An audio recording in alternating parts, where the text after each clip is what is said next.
Hello, welcome back to Floating Through Film. It is your host Luke, and today we are continuing on with our series on Rivette to talk about his two movies, Noroît. Is Noroît? I think it's Noroît. I think it's how it's pronounced. And then Duelle. And actually, we're doing Duelle first, so I mixed up the order. But you know what? We continue on. Before we get into it, though, let me introduce my co-host Blake. What's up? And Danny. Hello. PronounceNames.com. What are you doing? Good, this guy. Noroît.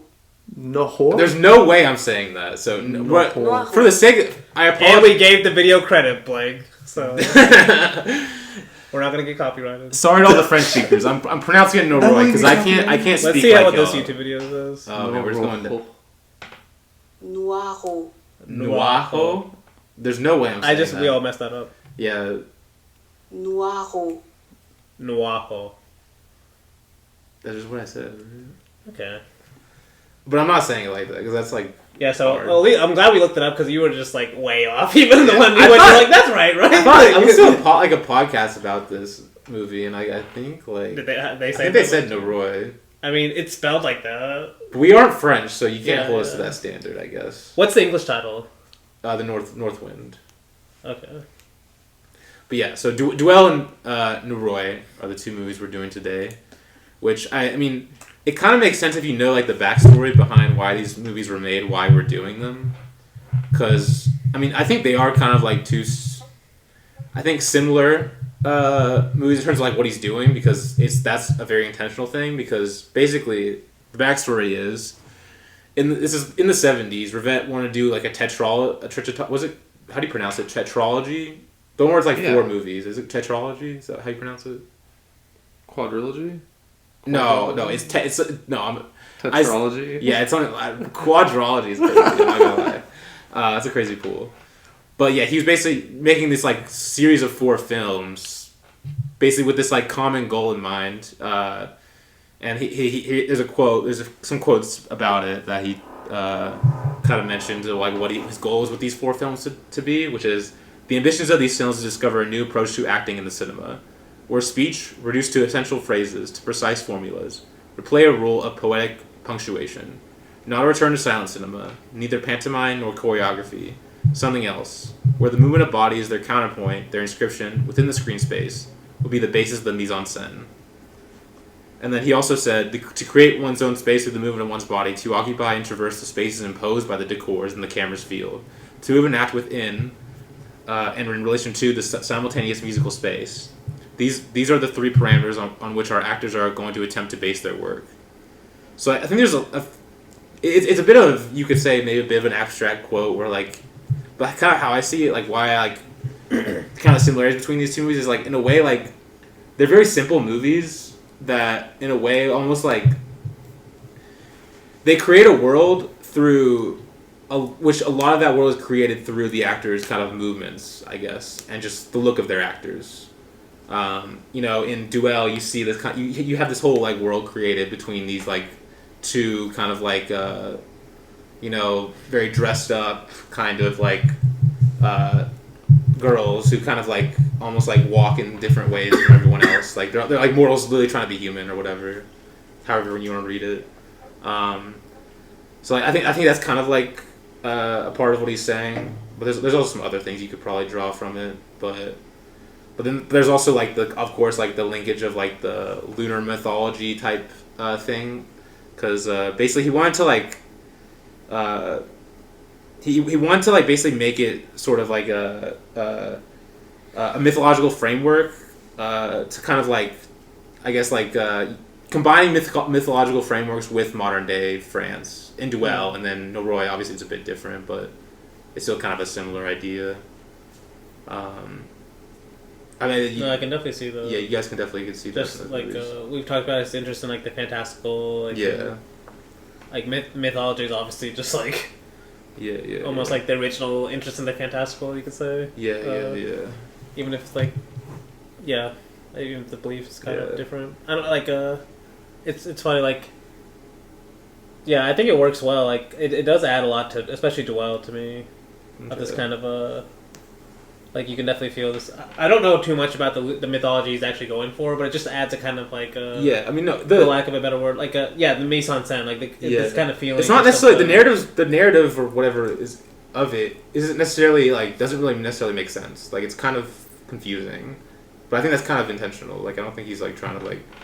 I mean, the only part that really makes sense is like at the end where it kind of comes together. Where like, oh, she has to go back. There's a fight of some kind. Well, they're fighting over this jewel that can actually keep them on Earth because they don't want to go back or something. Yeah. She'd rather stay. It kind of reminds me of the Tale of Princess Kaguya.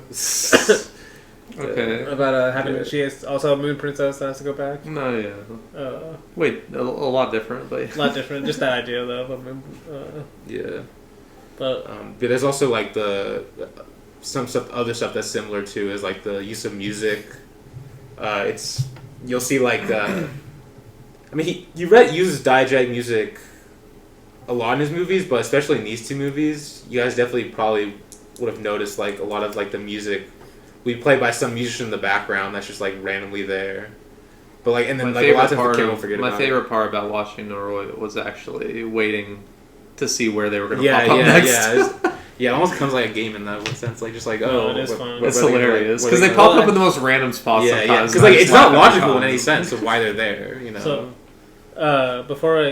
because you mentioned that, I really liked your quote about especially like the actors, like because I have a very similar quote because I also read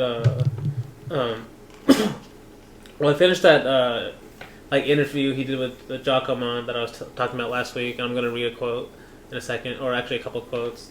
But the first is, I mentioned last week that Rosamund had said, basically, let me read it, because he had said, what is it, the North Wind? North Wind, yeah. The North Wind? That's actually kind of, because he has the North Bridge, right? Yes, actually. So now this is the North Wind. Yeah. Okay. This one came before. But that just helps me remember in my head he has two North movies. So. Also, the endings are quite similar, now I think about it. I guess all these movies, all the... But, anyway. I mentioned last week how, have you seen Fritz Lang's Beyond a Reasonable Doubt? No, I haven't. I watched that this week, too. Okay. But okay, let me read this quote first. He says, quote, "If the entire body of Rivette's work can be read as a series of evolving reflections on the cinema, the critical work contained in this volume is linked with the critical work represented by his filmmaking.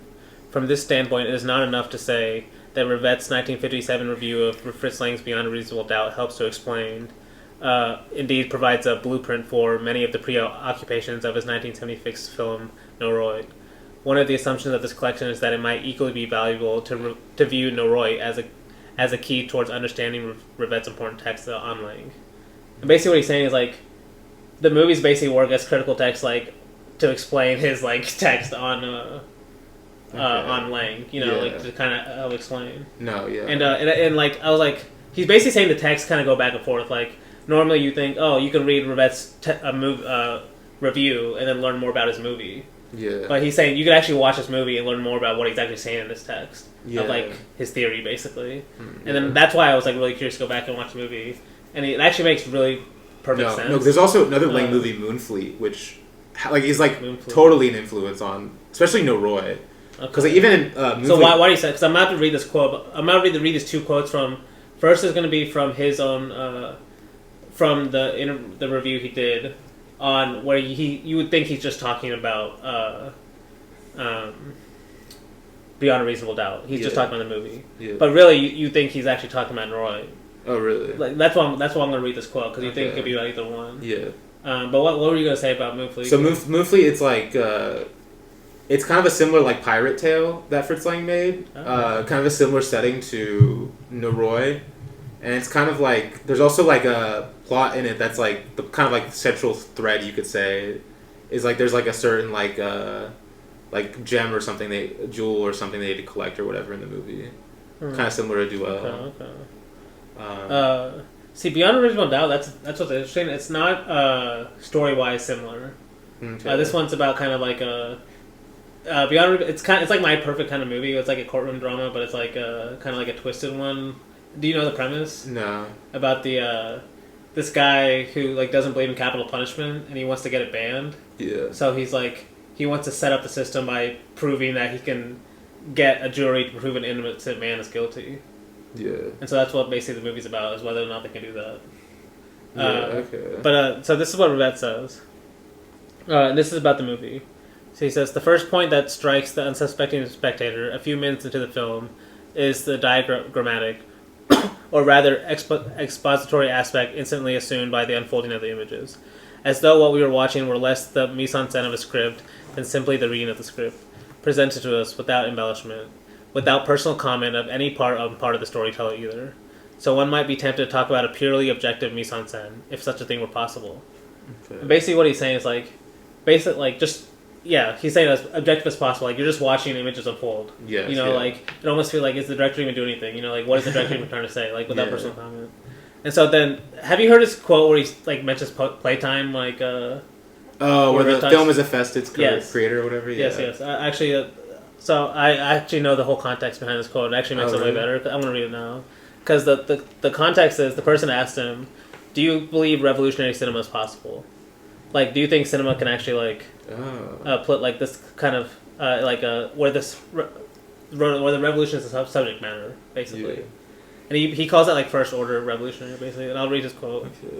Because he says, films that content themselves with taking the revolution as a subject actually subordinate themselves to bourgeois ideas of content, message, expression. While the only way to make revolutionary cinema in France is to make sure that it escapes all bourgeois aesthetic cliches, like the idea that there's an auteur of the film expressing himself. The only thing we can do in France at the moment is to try to deny the film as a personal creation. I think Playtime is a revolutionary film in spite of Tati. The film completely overshadowed the creator. In films, what is important is the point where the film no longer has an auteur, where it has no more actors, no more story even, no more subject, nothing left but the film itself speaking and saying something that can't be translated. The point where it becomes the discourse of someone or something else, which cannot be said, precisely because it's beyond expression.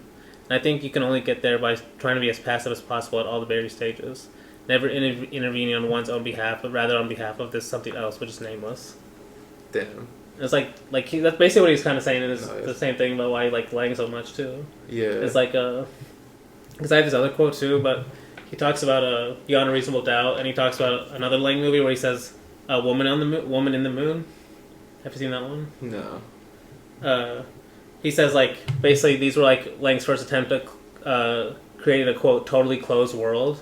Yeah. Like, I thought about both these movies, where it's, like, that basically a totally closed world, where, like, they feel like they're totally in their own universe, Oh, like, yeah. Just even the way the camera moves and everything, it's like, everything is just, like, And like singular, Noroît, it's like an ancient kind of like pirate tale back in the day, but they're also like the fashion is very modern too. Yes, exactly. Which creates an interesting contrast. That is true.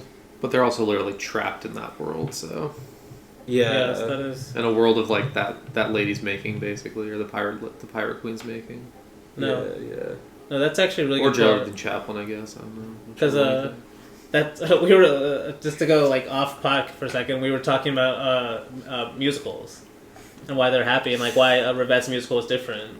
It's like normally if I say a totally closed world, it's like, oh, we're going to escape or something. It's like not really with Rivette. You're not going to escape. He's like, he almost wants you to feel just not comfortable. He wants you to be shocked by how much different this is than a normal bourgeois cliche film you're going to go watch in a theater. Like he wants you to be shocked by the kind of difference in this filmmaking. Yeah. So the movie that actually came to mind whenever I was watching Noroît was Lancelot du Lac. 100%. No, actually, one of the actors is in Lancelot. Wait, actually, the one that dies and gets stabbed. What is it? The white guy? Yeah, the white guy with the like. The one that's with very the soft musket in the movie. No, the one that's very soft in the movie. Okay, I know. Yeah. Damn it. The one who's like poison kills the lady or something. No, because so Ray Bresson actor that like acted in more than 2 films basically, or acted more than 1 film basically. Wait, what? Like the Ray Bresson actor that acted in more than. Oh yeah. No, I think Rivette cast. Did Lancelot come out before this? When did Lancelot come out? 74, maybe. This is 76. Yeah. Let me look up when that one came out. I think it was 74, but I can't remember. Yeah, I think you're right. Yeah.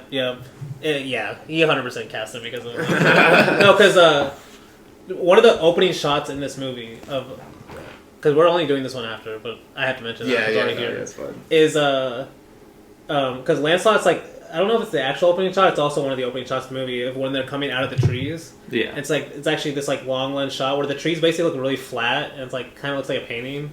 And it's a very similar shot where you see her coming out with her crew on the horses. You know, when they come out of the forest. In Lancelot du Lac? And No, in in both Noroît. movies. Actually, it's in both movies. Yeah. Horses come out with She's like, because her stand out because she's like wearing her pink leather Yeah. suit or Oh, whatever. okay. But it's Oh, like, okay, I see. No, she's still yeah. on horses. Yeah. But it's a very similar shot, static shot, just like where you just see all these trees really flat. I'm like, he must have stolen this from Lancelot, but I kind of forgot about it until you mentioned it right now. Damn. And then also casting this guy too, because do you remember how he dies in Lancelot? I forgot what character he plays. He just gets stabbed, right? He plays Gawain. Gawain. Yeah, the only one with chivalry, basically, in Yeah. the movie. But the way he's dying, he's like all wrapped up. Yeah, Like, like I mentioned Jesus. this on the podcast. Actually, I think that's the picture I used. It is, yeah. It's like he looks like a little baby, like a swaddling baby Yeah. or whatever. And in this one, when he gets stabbed too, He does. He's there's like a swallowed, shot, yeah, and like you see like when the stab, like it's like very similar to the one in Lancelot. So Rivette definitely had it on his mind. Yeah. That's all I'll say. And especially creating this kind of old world where it's not necessary. It's like a film sci-fi. Like it's not necessarily like you're trying to recreate a past. Really, it's like you're doing your own version. Of, Well, it's like it's almost really like unique. Past, It's you know? really unique. it's like recreating the past, but showing it for like what it is, like dirty and Yeah, I disgusting, kind of. And Yeah, not as like, good. it's not magical, not as you know, magical there's as you not- think. Yeah. Bressan's, I think, is even a little bit more about that than even this one is. Yeah, Like this one is yeah. still, I think it has like both of them still have a little more fantasy to them than like Bressan would Definitely. ever have. Yeah. Like, Definitely, yeah. There There are a lot of I moon understand, shots but I agree in with both that. these movies too. Well, yeah. Oh I mean, my God. the Oh, Daughter of the yeah, Moon is it's- like a big character. Like, No, but honestly, Noroît might have the better moon shots. yeah. Because I was just going through both the movies too. So, No, yeah. no, There's some I'm great a ones. whore for some. moon Oh shots, yeah, bro. 100%. Goddamn. Yeah, no, Bressan Sheesh. obviously has some great ones. Yeah. No, but yeah, like, and these in the tetralogy, by the way, I probably should mention. So these were supposed to be the second and third movies in that tetralogy. So he shot these two movies first, and then he was working on the one that was supposed to come out first, which, funnily enough, was the story of Marie and Julienne. Was supposed to be the first one in the tetralogy. But then, like partway through it, he like had his like mental breakdown or whatever, and then never finished it. Or then he came back to it. Well, he retooled it basically. Oh, okay. It was supposed to be a little bit basically different because like But was his idea like each one was supposed to be a different kind of genre? Like this yeah, was so this the sci-fi one. love story, and it's like kind of like sci-fi or something Pirate noir. I fantasy. think Or it's myth. actually it's like oh, Duelle is like love noir. Yeah, love. Where's the love romance. though? Wait, No, it's I'm talking about Oh, Marie and Julienne is like okay, a romance okay. love. Okay. I thought of Duelle as like Private Eye. Yeah, noir. Investigator Yeah, that's what I said. noir, Yeah, noir, and then Noroît was pirates, and then the fourth one was supposed to be a musical. I thought so that one's the musical's not the way he did. He still did a musical. So. Yeah, well, yeah, he still did it, but like it was supposed to be like but he never ended up making it because like he had the. Because it's breakdown. funny, like history, Marie and Julienne to me is like a ghost story movie to me. No, well, yeah, but still, yeah, no, well, yeah, it wasn't. It didn't. That's it's what not, makes it more genre than just like a your average. But it's not everyday. exactly the same. Like it was a retooling. Okay. Like it wasn't like a copy and paste. Like I should use this again completely, but these two movies. I mean, and then it's for these reasons why I find them so interesting to come back to because there's just like they're like so open. It's almost like it's crazy. Like and just there's so many like there's so many mysteries I guess to like be found in both these movies that could pop up on further and further rewatches for me. But we can get into Duelle first. Actually, I take it back. Duelle has the better moon shots. I got it confused in my head. Oh, okay. I mean, yeah, Duelle has the actual daughter. She's the of one. moon. Yeah, she's actually the Yeah. daughter of the moon too. So it kind of makes Yeah, sense. Julia Berto returns. I will say Noroît has the more random ones. Because there's like a really they're good amazing. scene where they're like just like messing around, or it sounds like they're just like Yeah. messing around or whatever. There's like he just like randomly cuts the moon every once in a while. Yeah. He does that in, Like, like you can't- yeah. it's like totally unpredictable. He does that with multiple shots. I think. Yeah. in that movie, but yeah, you're always on your toes with both these movies. You don't know what's gonna happen next. But yeah, Duelle. I'll go ahead and ask y'all your overall thoughts on it. Blake, do you want to start?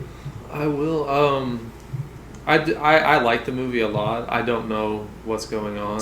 Yeah, I mean, I will say there are some amazing fucking shots. I was blown away, especially by the freaking I guess it's the club you would say, but just all those glass pillars and shit. It's almost hard to describe. How Oh my god. But yeah, like I said before, it definitely felt like his private eye story. It almost felt a little bit like Goodbye Dragonettes at the very beginning, just because she's not working at like a movie theater, obviously, but she's working at a hotel, and she just kind of gets like swept up in this story by this random person that walks in off the street. I guess it's not really Goodbye Dragonette. I don't know. I guess just this like the like thing that she's saying that made me think of that. But she's caught between these two mortals, basically. Yeah, I really like that, and I like the story that she gets dragged into too. Like the mysterious man that you told us about last week, or just the mysterious element, nature of his movies. And you said there are a lot of mysterious men in his movies. Yeah, that's kind of like you don't know. And this one's definitely he's one of the most mysterious. I liked him a lot so far. Yeah, the guy in Duelle. Yeah, the guy in Duelle. Duelle. I'm White Mars. He's like that's like the easiest one to pronounce. Yeah, but and I do really like the ending too. I didn't really know what it was about. I know they're like from the moon or some shit. Yeah, and this gem is sending them back. Basically, and I'm pretty sure or keep them on Earth. I think. And I'm pretty sure that just absorbing them or some shit. I don't know. I don't know what's happening, but but I'm pretty sure this girl from the hotel is in the real world. Isn't she from the real world? Well, yeah. I think it's like they're both immortals trying to be mortal. I guess. But in a way, they don't even know what being mortal even means. It feels like, I guess, is a reading you can have of it. But it's so open. It's it just depends on who's watching the movie, what it's about, really. I guess. Yeah. In terms of just the ideas, but yeah, I was just kind of vibing with it. I was vibing with both of these movies, honestly. Yeah. Could definitely see myself, or definitely am gonna rewatch it at some point, honestly. No, I remember I watched this. I think I watched this when we had also done Selena and Jolie for the podcast 3 years ago. For the first time, yeah. Because it was probably the shortest one. I was like, I can't just do it. I can't just that couldn't be around when you were bad. And you never watched him again. Yeah, even though I think I actually like this one a little bit more than Selena and Jolie. Okay. No, yeah, I still like the movie. Yeah, just a fun watch. Yeah. I don't know. I don't have I'll have more to say as we go through it, but I don't love the movie. I'll just say that. Okay. But like I said, I think I like it around the same level as Selena and Jolie. Okay. I really appreciate it, but especially now that I know a history of I think what are we doing next week? Gang of Four and La Belle Noiseuse. I haven't seen Gang of Four, but Noiseuse. La Belle Noiseuse. That one's my favorite Rivette I've seen. Okay. And then Up Down Fragile would probably be my second. Oh really? Yeah. Musical lover, that kind of sucks. Musical lover. But you're gonna love why I like, but why I like it as a musical makes sense. Yeah. Because it's very anti-musical in so many ways. But also pro-musical in some ways too. Anyway, keep going. But I like certain musicals. Like Chaplin. Very far. Limelight. Oh my god. Very few far between. If that counts. Limelight does not count as a musical. Plus, in Rivette's a musical, the first music doesn't even happen until an hour in. Yeah, it's hilarious. Yeah, he's cooking. And actually, I've been watching a lot of just off top a little. I've been watching a lot of the Disney animated movies, the early ones. Yeah. I watched Bambi this week. I heard Bambi. A lot of people think Bambi's a banger. It's good. It's not as good as Fantasia. Okay. Which is a masterpiece, but Bambi's also good. And I watched Dumbo too. Oh, is that good? That was pretty good. Okay. Not as good as Bambi, but yeah. Those are all musicals. Yeah. Alice in Wonderland, musical. Yeah, I always forget it's a musical. Exactly. Great musicals make you forget that. Anyway. Damn, got him. I didn't agree with you. I don't know why you're saying got him. You left me speechless. Okay, but back to Duelle though. I'm trying to think what are the things that come to my head. I think about the actresses too.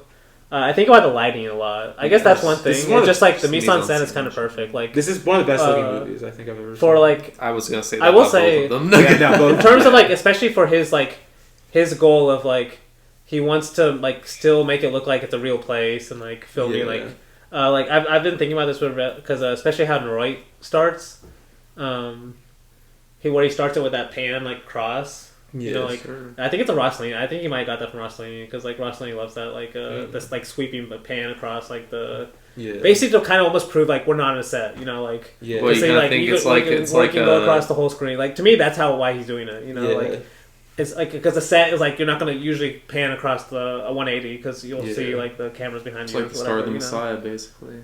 Like Roslini does all the time. Even like German Years or Paisan, like with all the episodic ones.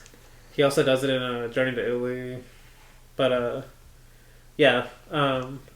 but like I'll get back to my point though. It's like just to make like a real like the club doesn't look that great, you know. Like it's like a scene. Like if you went to like I'm gonna go visit this club like Rivette filmed at, and you went to go visit, you'd be like this is like.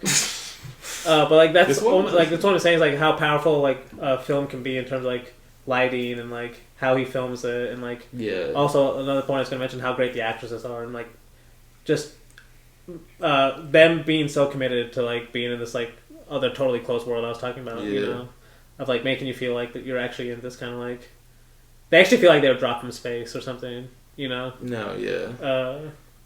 But it's weird because it makes you feel really fantastical, but it's also like not fantastical the way like a Hollywood movie set would feel, where it's like everything's so like slick still, and sheen, still quite, you know? still very down to earth. I guess, which is weird to say because it's like about a movie that it's about literally the daughters of like the sun. But then like that one scene where it really hits, where you think there's gonna be a duel and there kind of is. Like where they both like kind of face off in the club. And like, they like change and the lights get down. It's like, still like amazing moment. But yeah, no, I still really enjoyed it because he's like still a really great filmmaker. Maybe all the ideas haven't come into my head of like why, like everything hasn't clicked. Like that's why I don't love it. It's not anything on the film's fault. I can see just that. like I mean, both these movies didn't click with me totally all the way first watch. And like I had like especially Noroît, it took me like third watch to really like get it. Even though I like get it in terms of like why I love it, not necessarily like the film, because I feel like the film it's such a mysterious film. Like, you know, like and both these are both so mysterious. Like you almost like never can truly get it, I guess, in the like understand totally what it's doing, I guess. But anyway, I mean both these movies I absolutely love, like Duelle especially. I go back and forth which one I like more. Duelle, I love the noir kind of like elements of it. That it's like, I mean, of course, as we were kind of saying before, it has this mythological kind of framework. But then you have these like touches of like these like old Hollywood noir like scenes in a way in the movie. So it's almost, I don't know, it's just like it's so cool to like to watch. Like a lot of this is like a lot of my enjoyment of the movie is very surface level, but I guess that's like kind of like it's kind of how you like. By surface level, do you mean mise en scène? Yeah, I guess like just like because Rivette would not mise en scène is not surface level. No, that's like the whole. I'm gonna tell you. Yeah, you're right. Yeah. That's why I mean like surface like mise en scène versus for Rivette mise en scène versus like a Hollywood set, kind of creating it where it's like to him it still feels like more like real, I guess, in a way. Yeah. Like a real and fake like theater way, I guess. No, he like you know, he loves theater, like the kind of fake false sense of theater where it's like feels a little sloppy, you know, where it feels more live. Versus like kind of the fakeness of cinema. Yeah. With all these cuts and stuff. No. Did he like Hollywood monster movies? Did he ever talk about them? Because there were certain scenes in this movie where it turned into a Hollywood horror movie almost, basically, but like a Hollywood monster movie. I've heard people say he likes Turner. Okay. But I haven't been able to confirm that. It's more of like that is the thing with Rivette. He's of all like you can probably like you can find like there was like a list he did like 2001 of his like favorite movies of like that came out this year or whatever, you know, like so he was always like watching movies. 2001. Yeah. Like he was watching, like he died in like 2014. No. I need to read his list. Yeah, pretty sure. I need to read his list that came out for 2001 though, because that'd be interesting to see. I don't know if it was just from 2001, but I know he was still like doing movie lists and stuff like that. Oh, like, actually, he was of all the critics he kept up with. Even my bad. He died in 2016. Dang. Yeah, his last movie was like 2007 though, I think. Okay. Around there. So that is late. Yeah. But now we can go and get to it. Going through these movies are gonna be interesting, cause yeah, as I said before, the narratives are kind of incomprehensible. Which I kind of like about him, I guess, like, cause like I mean, as we kind of we've beat the dead horse, I guess, on this podcast over like narrative is not really that a coherent narrative isn't really that important, but to start off, I do love the opening scene in this movie, cause it's like them on the like ball or whatever. Like it's her and the guy, like she's on her shift or whatever, and it's like the mysterious guy that we see throughout the movie, and like she's on a ball or whatever, like trying to like balance or whatever, and then like she's like telling him like it's like it's 8 hours till midnight, like, or whatever, till my shift ends. And then and then he does like the backflip type thing, like headstand. I don't know how you like even describe it, and it's like I've got to split. Like it's almost like Burt Lancaster in the One Turner movie, like that type of like just like random ass like show off, almost like acrobatics. Like it's so insane. Like especially for the open. I remember like watching this first time, being like, "What the fuck." That's one thing about this dude is I said "what the fuck" a lot with this guy. It's just like it's just this random ass thing, but like it's like so cool at the same time, which is like just a Rivette staple. But yeah, I think this is all in one shot too, basically, because he leaves, and the camera follows her back to like her like secretary office thing, and this is when Julia Berto, who's the daughter of the moon, is like basically playing the role she's kind of playing on Earth, because you don't know if she's like the daughter of the moon yet, but she's like the widowed. Something you see in a noir film where it's like the widow like going to the PI or whatever. Because like like she wants to find her husband's killer or whatever, and then like she tells her about like basically she like hires her pretty much in this scene, because like she mentions what's the guy's name again? I do not remember. I forgot the name. Like there's Lord Christie. Yeah, him. He like mentions is that her husband or is it the guy? I think that Lord Christie is her husband. Okay. And then basically like hires her to go like investigate it. But then then it's kind of funny though, because it's just like, why hire this just random hotel worker? Yeah, I don't know. Like, because she just asked her if she'd seen anyone like him that came in here, and then she's like, okay, she's just like. Well, I think it's because of the brother. That's why. The hotel's worker's brother is connected to Lord Christie. Like he worked with Lord Christie or something. Because there's that one scene where he's like, "Yeah, I tried to be Lord Christie and I failed, like in every way or something." Like, what? But yeah, I think that's why, because she's connected to the. There's brother. a connection. Yeah. Because then we also see that guy. Which is, I think, also why it makes it even more significant that the brother is the one that dies, and she ends up, the sister's the one that actually ends up. Yeah. No, because actually beating them in a way. Yeah. No, yeah, I guess you could say that. But then we get a scene. I think it's is this a train station or like an airport? Airport, I think. Because this is when we are introduced to. Ogier. How do you say her name? Bull Ogre? Bull. I actually don't know. Can we just call her Bull? Let's do. Bull.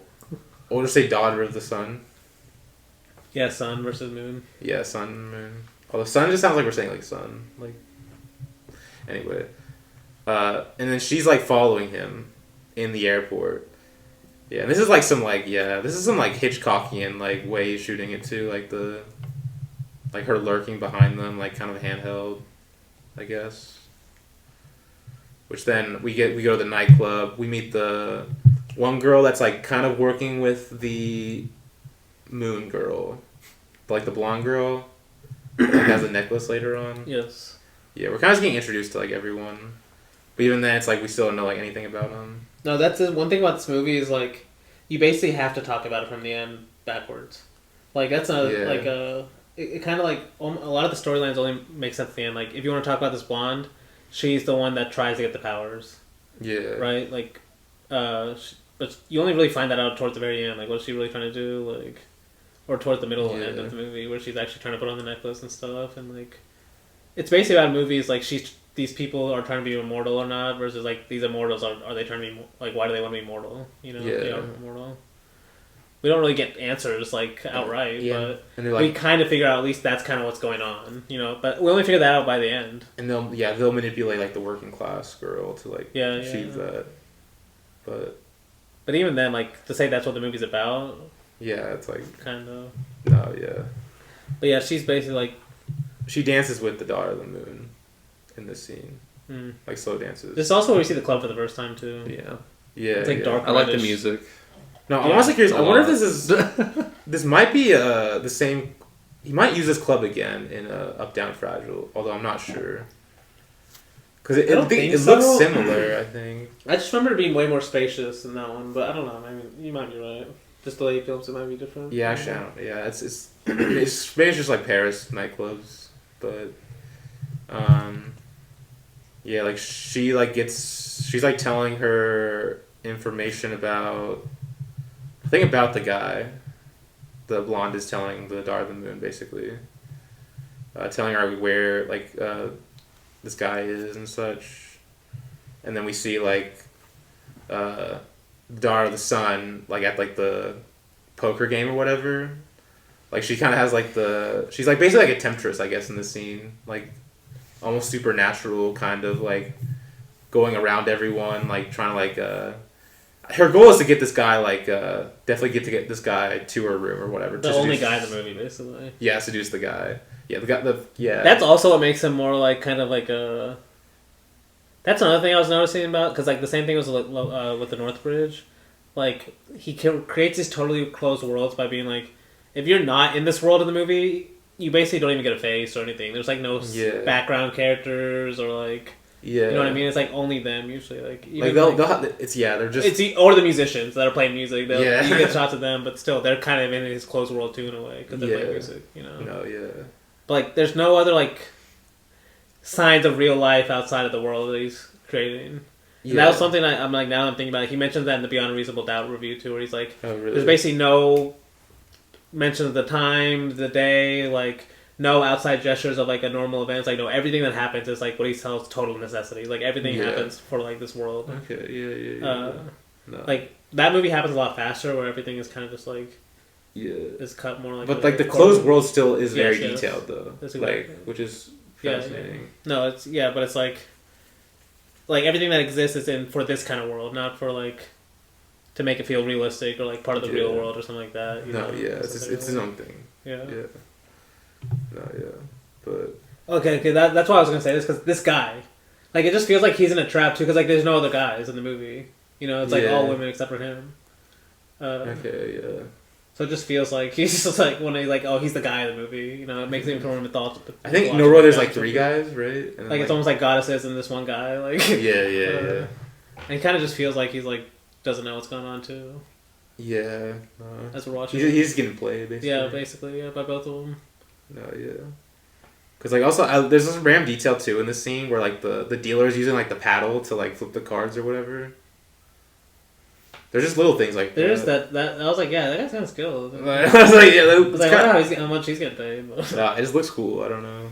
Like that's just another one of the surface level kind of pleasures. But the next scene might be my favorite. Well, in terms of the location. Well, okay, don't miss the moonshot, bro. That that like interludes. But you're talking like Are you talking about there's a few moonshots actually? Is it? I know he like cuts to the sister. They go. They definitely go. It's almost like that's the only way the time is moving in the movie because it definitely is the moon waxing and waning. Yeah. Throughout the shots, like. Honestly, damn, good point. And he shows like once like it's just the moon, and then he like shows them talking, and he cuts back to the moon, and there's like the tree in the foreground. Okay, yeah. No, yeah, you're right. But are you talking about like how like because it's like has like the yellow kind of like tint to it, or like the yellow plastered walls and such because there's like the daughter of the sun. Oh, you're talking about the room. Yeah. No, I was talking about the actual moon. Oh, you're talking about the moonshots. Yeah. Okay. He cuts back to it multiple times, but every time he basically like, zooms out a little bit and has more trees in the foreground. Yeah. Okay. I just noticed that, but Yeah. No, I was talking about the next scene after this. It's my Oh. favorite location, or maybe my favorite just like... Oh, the aquarium? Yeah, it's the aquarium. Yeah, I mean, no, the aquarium, it's Because classic. do you remember the movie? I'm pretty sure he must have had it in his mind when he's... Of the aquarium. Also a very kind of noirish movie. You told me about this before, Lady Shanghai. Yeah. When they're in the aquarium. I actually don't remember that scene. It's so gorgeous, dude. That one's like black and white. It's like... Oh I mean, my God. Orson That one Welles, might be... yeah. Like, it's better, obviously, because it's... Like, in terms of just like... No, okay, I shouldn't say better. I don't want to compare it. But like that one's just gorgeous in a different way. Just like the black and whites are so good. This one's like I said, like he makes it feel so magical, but also just still like they're at an aquarium at the middle of the night. You know, like there's still this quality of like they had to film at this because like that was the only time the aquarium let them film. You know, versus and honestly, yeah, this film kind of feels like Alphaville, kind of like using Paris. Paris. That's actually what I'm saying. Like that kind of like you still feel like you're filming like in real locations. Yeah, it's almost it's using Paris like. But modern day Paris like is like but more yeah, fantastical changing it thing. totally where it's like doesn't feel like Paris anymore. No, because like the not even just the aquarium too, like the green tint of like the glass, like I think that does so much for it. No, there's this shot at the end of the scene where like Julia Bertot, she's like just thinking. Yeah. And then there's I have a screenshot of it. This like huge sea turtle just swimming right behind. Oh him. yes. And it just hangs on. He must have been like freaking. If I was him, I'd have been freaking out. I was like, because it's just so perfect. Like because you can't plan that. Yeah. Like this turtle just comes like right like next to her and it's like. No, it looks so good too. Like there's no way you could plan that. You know. Yeah. So. Yeah, turtle's a paid actor. Actually. Yeah, or like they just wait. Like okay, you got to stand there until this turtle comes and swims by. The turtle was intrigued by her, man. But see, he didn't know what was going on. Like, you probably couldn't even see her from that angle. Like... I'm sure he could. No, but it's a great shot. It's a great shot. I don't even remember what's going on. That's something I don't even remember what they were talking about in this thing. Yeah, like when I think about this movie, I'll be like, oh yeah, Julia Bertot standing behind, and then she's standing in front of this like huge. Well, they're talking about like Max Christie's dead or whatever, like. Exactly. Like it's something about that. It's some like noir shit, you know. Do they see? Is this where they see the dead body for the first time? No, that's when the hotel girl comes. Okay. Here, yeah. And then I think this is when the hotel girl meets with the daughter of the son. Or wait, actually, does she meet? Or no, it's just It's just. I think is she spying on her? I don't remember. But she does a lot of spying in this movie. Yeah, for sure. Not very. Well, the daughter son's like talking about like, oh, these morals are like so naive and stuff, like talking down. Okay, no, but this is when actually, the hotel girl, she gets tipped off about like the aquarium, and she goes and then finds the dead body of like the girl or whatever. I love that this is shot at night though. Also, it's just this is probably the only time the aquarium would let them have it, but it makes it so good. No, it does. It has that fantastical quality too. And also the noirish quality he's kind of going for, like you said. Yeah, because like she leaves the sun, and then the daughter of the son comes in like with like the fucking detective hat, and like she has the cane too, which is so funny. Like it's crazy. And I think the hotel sees the daughter of the son come by and like. Look at her or whatever, and then this is when like she follows her basically. This is where we think the investigator's following the moon, Julia Bertot, but it's actually the other way around. What, or is the sun? Yeah, like she's following the sun. Yeah, it's not the sun. Sorry, it's the wrong. I got the wrong. Yeah. The sun's the one that sees her, right? Yeah. And she thinks she's following, and then she's like at the end, she follows her to that poker. Yeah, I was like, and she's like, "Oh, I'm doing research on casino." And she's like, I knew you were following me this whole time. Yeah. Fallen to my trap. Yeah. Cause it's almost like it's like a lot of these scenes just have like moments that are like really like because after they get to this poker place and then like the son reveals that daughter of the son reveals that like I knew you were following me. Yeah. There's that moment where she like goes back to the shadow. Yeah. And just like this, like it's like almost like a Batman shot where like a Batman just appears out of nowhere. But it's like that's what I'm saying. Like, but he's just like filming like real locations. It's not any camera tricks or like any cuts or anything like that. Just like using the lighting to almost create like a fantastic effect. And there's just like this random guy in like a suit too that just comes out in the background of the doorway too. It's like creepy as hell. Yeah. Like damn. No, yeah. Plus, I forgot this time how she had like these powers of the double, or whatever, where she could double herself. Yeah, until like it's like, oh, that kind of makes sense. There's a lot of things that I forget until I watch it. I'm like, oh yeah, that's a thing. I guess, but it's like cool as shit though. So like, no, yeah.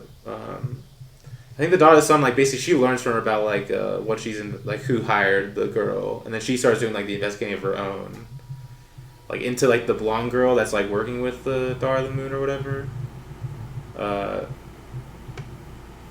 And then, like, I think, well, it's like she talks to her or whatever, and, like, I think kind of, like, subtly threatens her, like, oh, I'll visit you again one of these days if you, like, keep doing whatever you're doing. There's a lot of, like, yeah, it doesn't... Oh, yeah, there's a great quote in this scene, too, where she's like, it's almost like a persona quote, the blonde says, or the son says, I'm going to call her blonde. She's like a blonde. Yeah, okay, yeah. Because Julia Berto's a brunette. Like, that's how I kept in my head. Also, this girl she's talking to is a blonde. She's the very... Well, she's also just the more recognizable one in a lot of... She's been in Oh, all yeah, the she's Rivette in- movies so she's in a lot of far. Rivette. But Julia Berto is Celine Julie. Like, No, but I mean, Julie. like, this She's blonde on- hair one, she's been in both, in all the movies no, we've yeah, seen well, so that far. is true, too. Except Yeah. for Noroît, I don't think. No, but she has this quote where she says, I believe you were alluding to a trap. The story was only a pretext. And I was like, that's like a Rivette quote, too. Yeah. Especially the story was only a pretext, you know? Yeah. It's like, that's like this whole movie. It's like, there really is... It's like the story's just a trap to get you to watch the mise-en-scène. You know? No, yeah. Yeah, that's crazy. Because I think even, like, Noroît, it's, like, basically just, like, some, like, play or whatever that, like a lot of dialogue's from. He's, like, it's just straight taken from this play, pretty much. Like, because, like... It does seem like that. Is he saying, like, the dialogue just is, like, poetic punctuation or whatever? Like, it's not really, like, contributing, I guess, to the story. But then, yeah, then the blonde girl that's not the goddess, like, now is meeting with the mysterious guy. And, like, she, like, Trying to seduce That's when we him or learned they have a something. history, too. Yeah. So apparently this mysterious guy, he might be using these women to kind of, like, test out, to, like, try to get immortality or something, because that's what the sister implies at the end. Yeah, okay, Like, yeah. she's like, are you killing these women, like, for some reason, like... Yeah. I don't know exactly. Well, he's the one with the crystal. Isn't he? Yeah, because, like, she sees the crystal in the drawer. I don't know if that's... No, she's Is has that, the no, blonde I'm is pretty the sure one that's with the crystal. his. I'm pretty sure that's his. Yeah, She might have stolen from him or something? She opens the drawer and she's surprised by Yeah, like, she's finding surprised it. that's there, so it's his. No, but that's what I'm He's the saying. one that He had might be it. using these women to hide it because it kills them or something. If they like, it can't be around them too long. That's what He's the definitely- sister's implying, something like that, where like he's using these women because like one of the women. That's definitely implied that he's using them, but then Yeah. he definitely is. He denies at it. At the end, he definitely isn't. I don't think either. And it's he definitely is very mysterious because there are certain scenes where he's like shown in the dominant position, and then there are other scenes where it's flipped on its head, and he's like very, very much so the scared party. like in a trap. Yeah, like he's the one in the trap. That's what. And it even switches in the scene. Like, cause like one of the best scenes in the movie for me is whenever he's like chasing her down the hallway of that hotel and just opening up all the doors to lighten her up.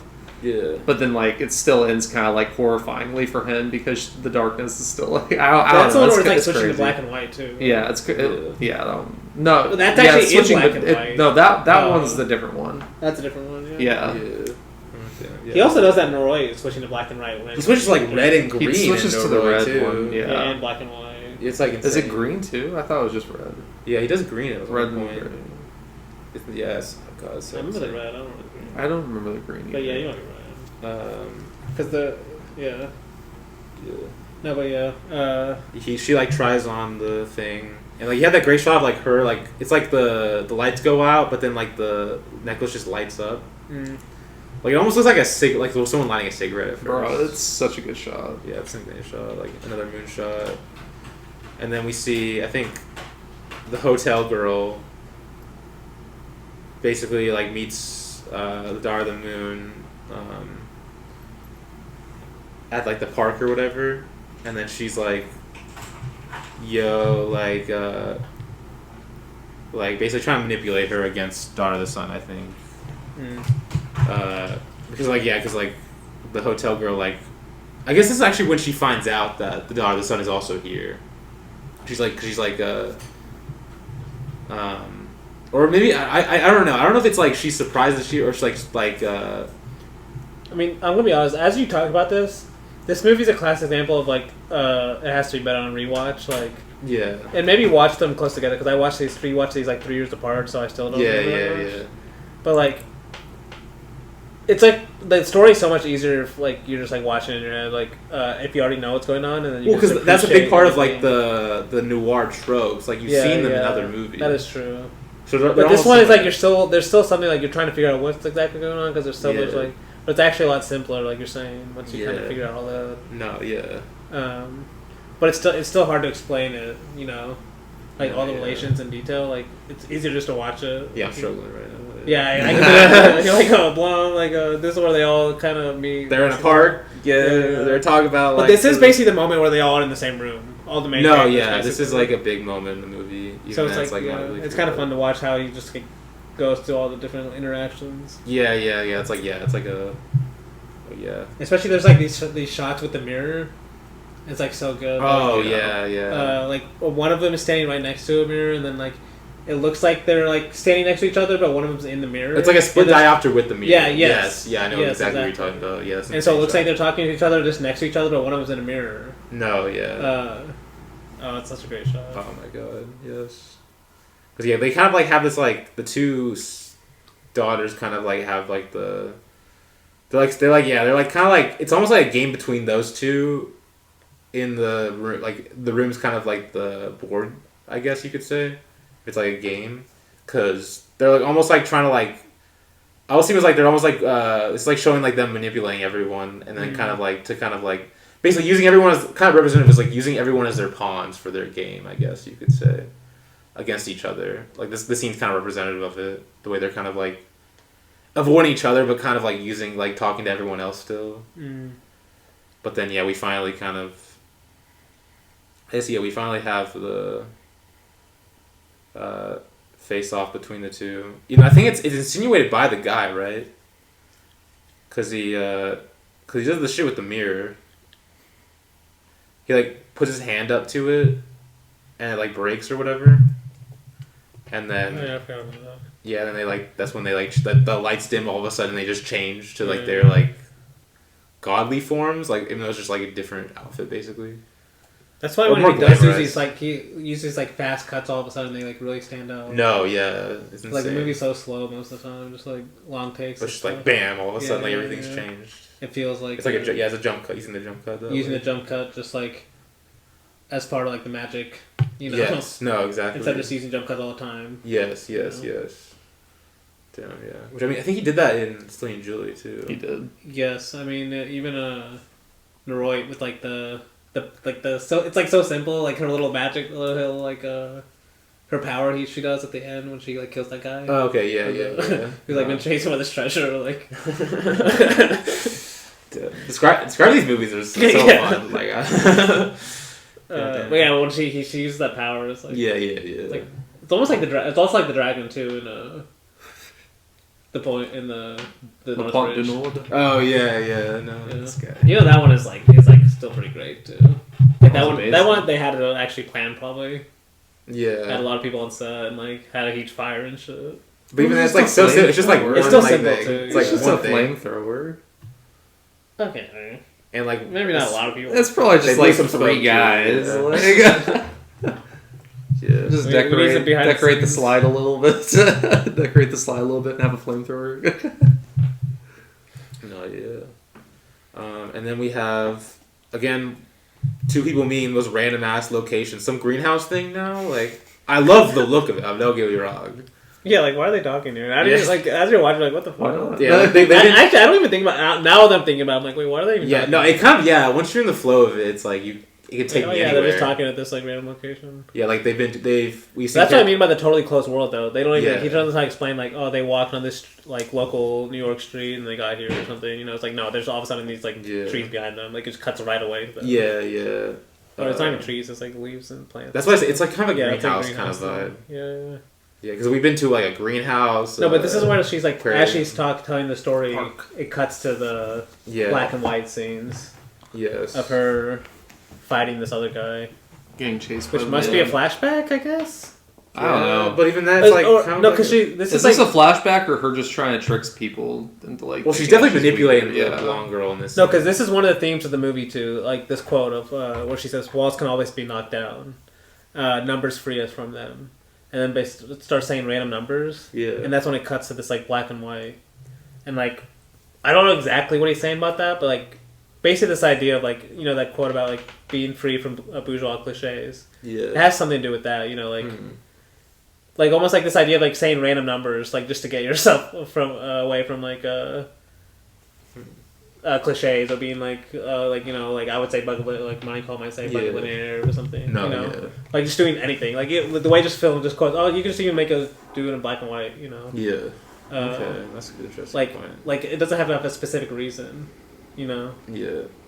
I don't know if that's exactly what he's saying, but I think that's partly. No, I think that makes sense. Especially because we do see that quote come back to the walls can be knocked down. Yeah. That's how the movie ends. The walls can be knocked down, numbers free us from them. And I think she starts counting the numbers too. Okay. No, yeah. But then there's like, yeah. Because that's what, right when she's like saying that, she's like, numbers free them, 7, 8. And then it cuts to black and white, and she's still saying the numbers. Then she's like 5, 3. And that's how she gets out of it too. Yeah. 7, 8, 9. And then like goes back to the. Yeah. It seems to be almost like the Slee and Julie thing, where like this is that version, like the candy and that one is like this numbers thing or something. Maybe. Okay. Yeah, interesting. No, yeah, but then, that's where she describes this kind of like fight she has. It's like fight/interpretive dance. I mean, all the fights in these movies are all Yeah, dances, yeah. pretty much. Like, I'm pretty sure that's why this guy was cast too for this part. Where he's like doing yeah. this weird like interpretive dance around her. Yeah, some like ballet thing. No, because he's got that kind of body. He gives off the vibe of like Jeremy Irons nowadays or something. Jeremy Irons. Yeah. In what movie? I was just saying, like. But does Jeremy Irons move like this? That's what I'm saying. I feel like he does in Cronenberg movies. So.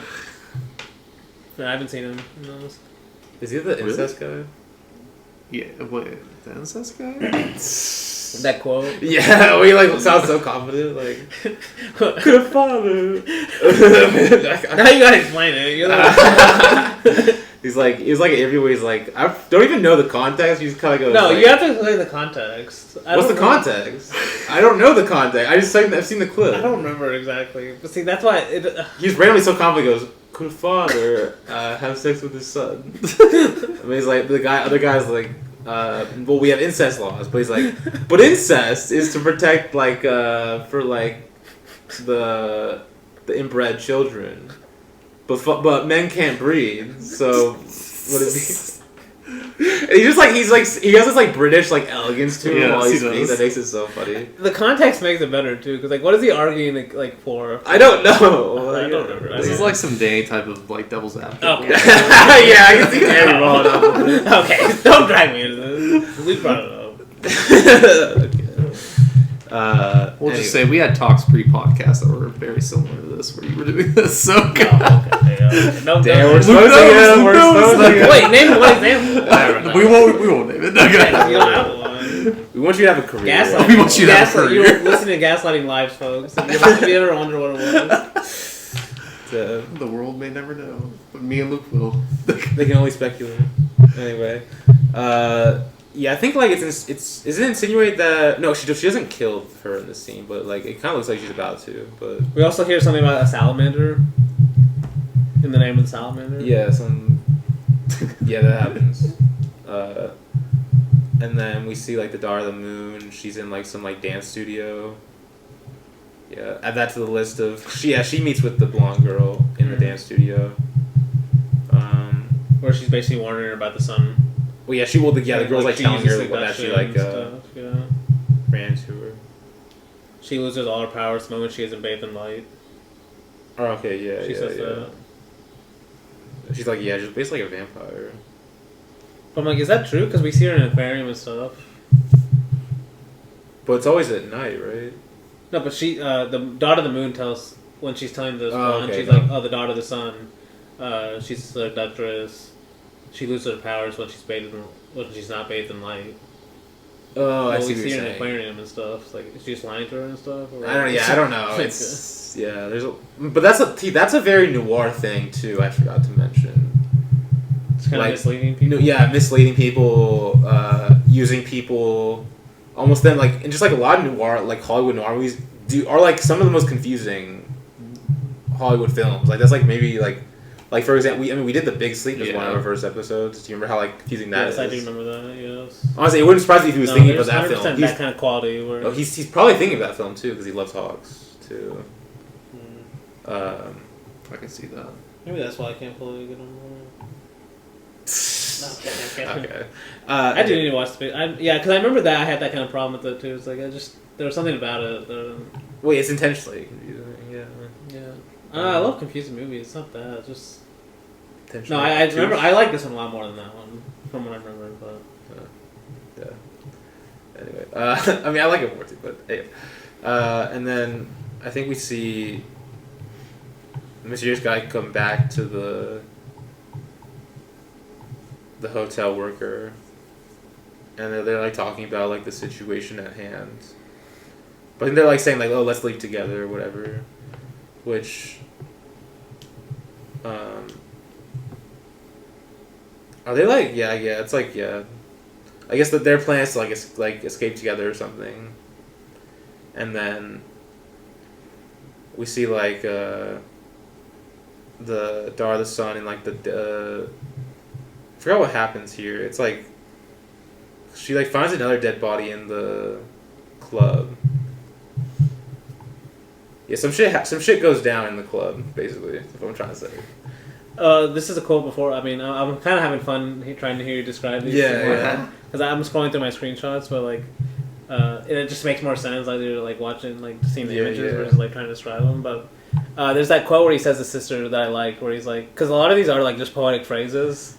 No, that's what he's saying. Yeah, like he says to her, "I see what I weave only from behind, never from the front," which I like too, because it's like also the Rivette thing about like he doesn't believe in like pre-planning, like having this pre-planned like script or this pre-planned idea in your head of what the film's going to be before you even film it. It's like a weaver who like weaves something and doesn't know where they're going basically.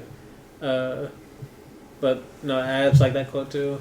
It's interesting that he says it too, because he's like the kind of like the guy that's in this trap. Yeah. And he's about to die too. Like. No, because I think she kills like the blonde girl in this scene, the daughter of the son. Okay. Yeah. And then like after we think she's about to lose, like up to the very last moment. Yeah. It's kind of weird how it's shot. It's like it's and, dark. and then she goes to like his room, and then he like confronts her about it. Yeah. It's like she's like, "Oh, I need the jewel." And she's like, "I'll be seeing Lenny shortly, like to do the battle with her." And then then the hotel worker finds that body, and this is like basically the guy's like, "Oh, it'll be all over soon. I can't explain to you." And then basically he gives her. This is when he gives the hotel worker the jewel, pretty much. So like this is like kind of like I guess this is like a trope too in like storytelling, like the everyday person kind of like being caught in the middle of like forces that they don't understand. Mm-hmm. So she's in the middle of this, and then like that kind of like drives the rest, or just like is part of the rest of the movie. But then we see this is like this is what you're all saying, the hotel scene. You were talking about it earlier, like with the guy. Where he's chasing Berto. This is one of mine, that I loved. With him just opening up the doors to the lights inside. Yeah. And she's just trying to hide in the darkness. No, yeah. Because it ends very, like... Because he has the upper hand, like, this whole time. And then it ends, like, very, like, horror movie-y. No, 100%. I guess, because, like, she goes, like, back into the darkness and then it just, like, lights up our face in, like, a very, like, Hollywood monster movie way, honestly. And then he gets really scared. Until then, also, they go into this like room where there's like old timey wallpaper and stuff, and just like no. But this also just there's probably other examples of this, but this is like one of my favorite moments of like him using like jump cuts, like in kind of like this way of like creating an old world, but like using almost like as magic tricks too. Because I can show you I can show at least Luke on my laptop, but, like. So, like, he's following... The camera's behind his shoulder. Yeah. The guy's shoulder, as he's following Julia Bertot in the hallway. So the camera's behind him. Like stalking her, basically. Yeah. And so they're about to turn... And she turns the corner. And so we think the camera, as he's about to turn the corner following her, you would think the camera's going to stay behind his shoulder. Mm-hmm. And so, like, even when the camera cuts, even if there's a cut, you think the camera would still cut to another shot with him behind his shoulder, right? Yeah. Like, so if you look at this, like my laptop right here, you see this first shot where the camera's kind of behind his shoulder and he's about to turn the corner. Yeah. The next shot cuts to behind Yeah. her shoulder on the other side of the hallway. It changes the kind of like the Yeah, it dynamics. changes the POV. Yeah. So like in a normal horror movie, it's like, okay, well at least we're following our main character against the villain on the other side or whatever. Yeah. But he just does little moments like that. All of a sudden, like you cut to the other. Like you're basically never sure of like Yeah, what, things who get who's confusing. my main character, who's like the good person Yeah, or whatever. yeah. Like you're never like sure where you are in the movie. You know. Yes. That uneasiness. And like you might be like, oh, this is just like a bad movie. Like if you like if you just love like He doesn't know what he's doing. yeah, if all you watch like Ryan Reynolds movies or something and you watch it for the first time. Ryan Reynolds is the one. I'm not even saying it's an insult. I'm not saying it's an insult. I'm just saying like if that's Yes, you were. Yes, you were. I'm cool with dissing Ryan Reynolds, by the way. No, I'm not saying it's an insult. I mean that He's more a bad, like, he's a bad actor. or if you only watch just movies that come out on Netflix or something.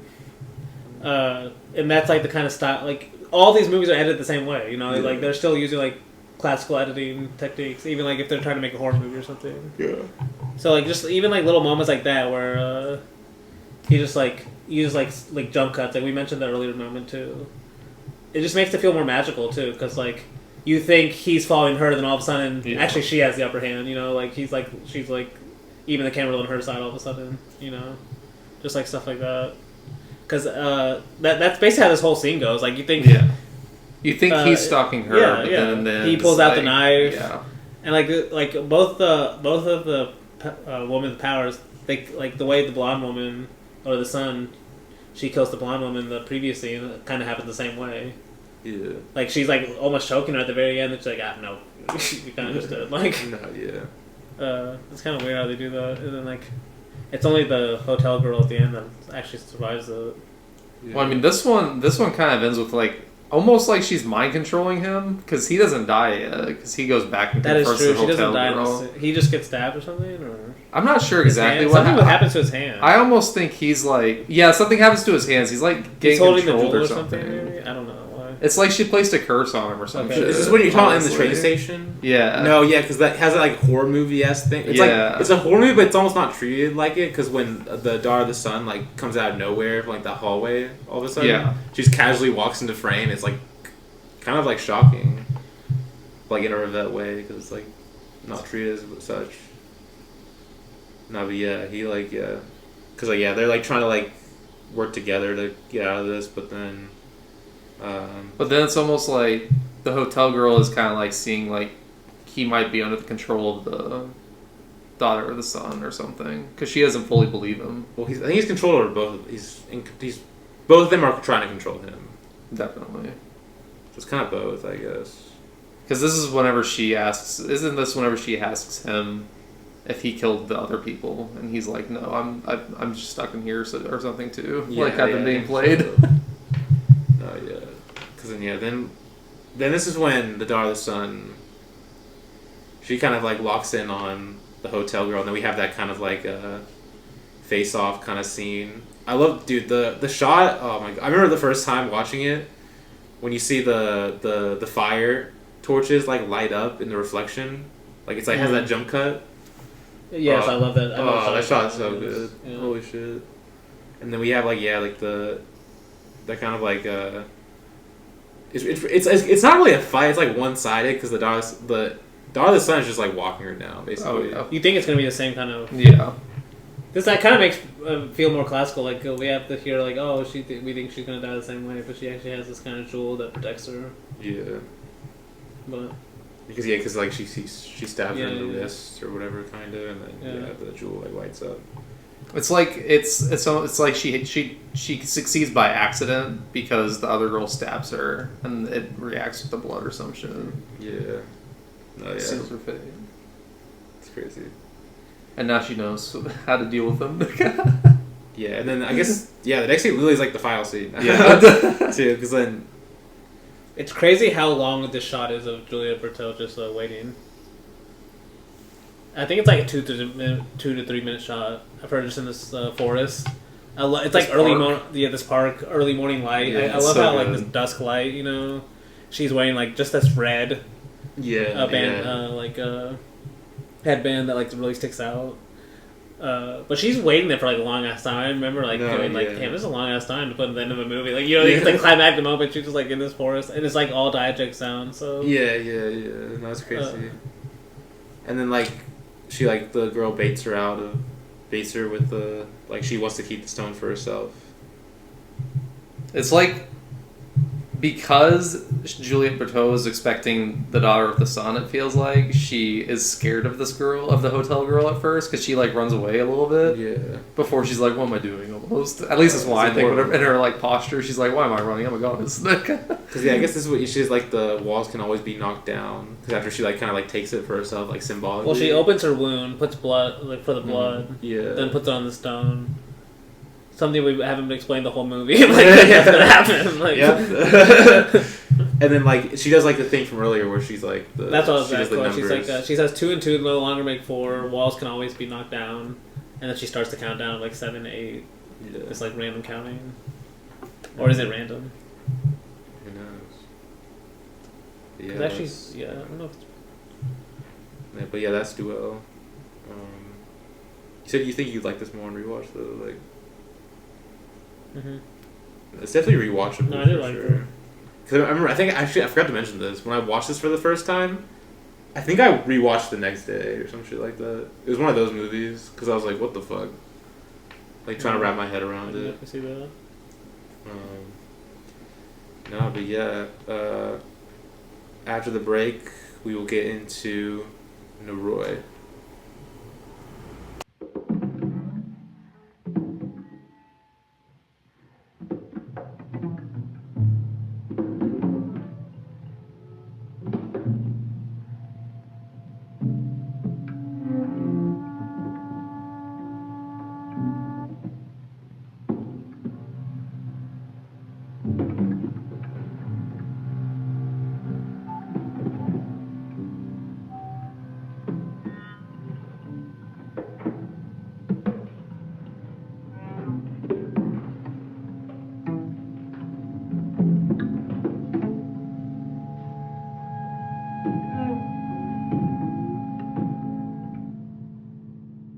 And welcome back.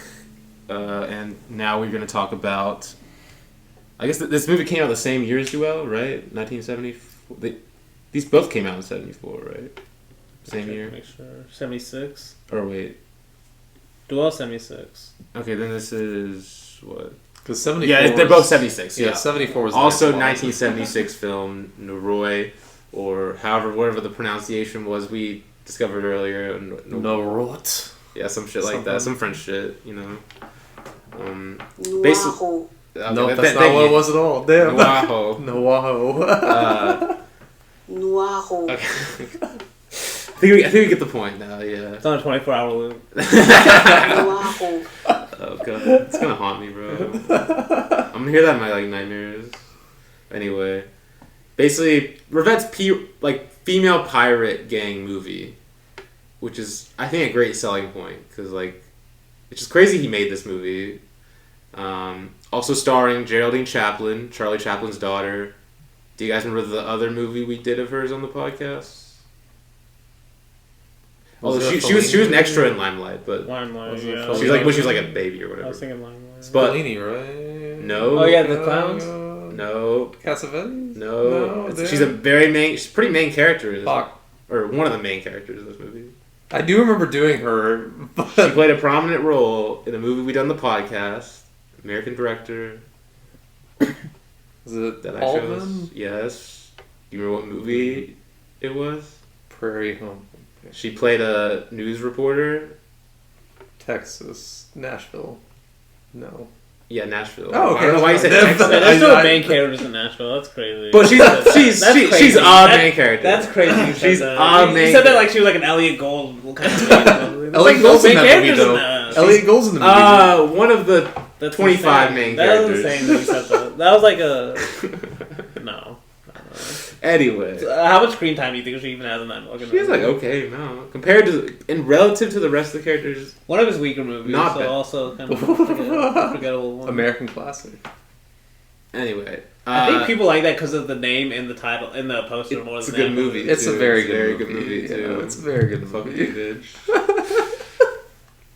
People were just there with the title. The poster is great though. Also, yeah. Yeah, but anyway, yeah. So yeah, she's in this movie, which is cool. Because also, I guess this movie also has some English in it too.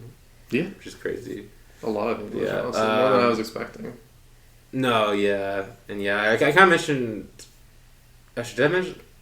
Basically, I think I may have mentioned it in the Duelle part. I don't remember if it was off air or on air. Where this is like basically a lot of the like dialogue here and stuff here is just like adapted from some like theater.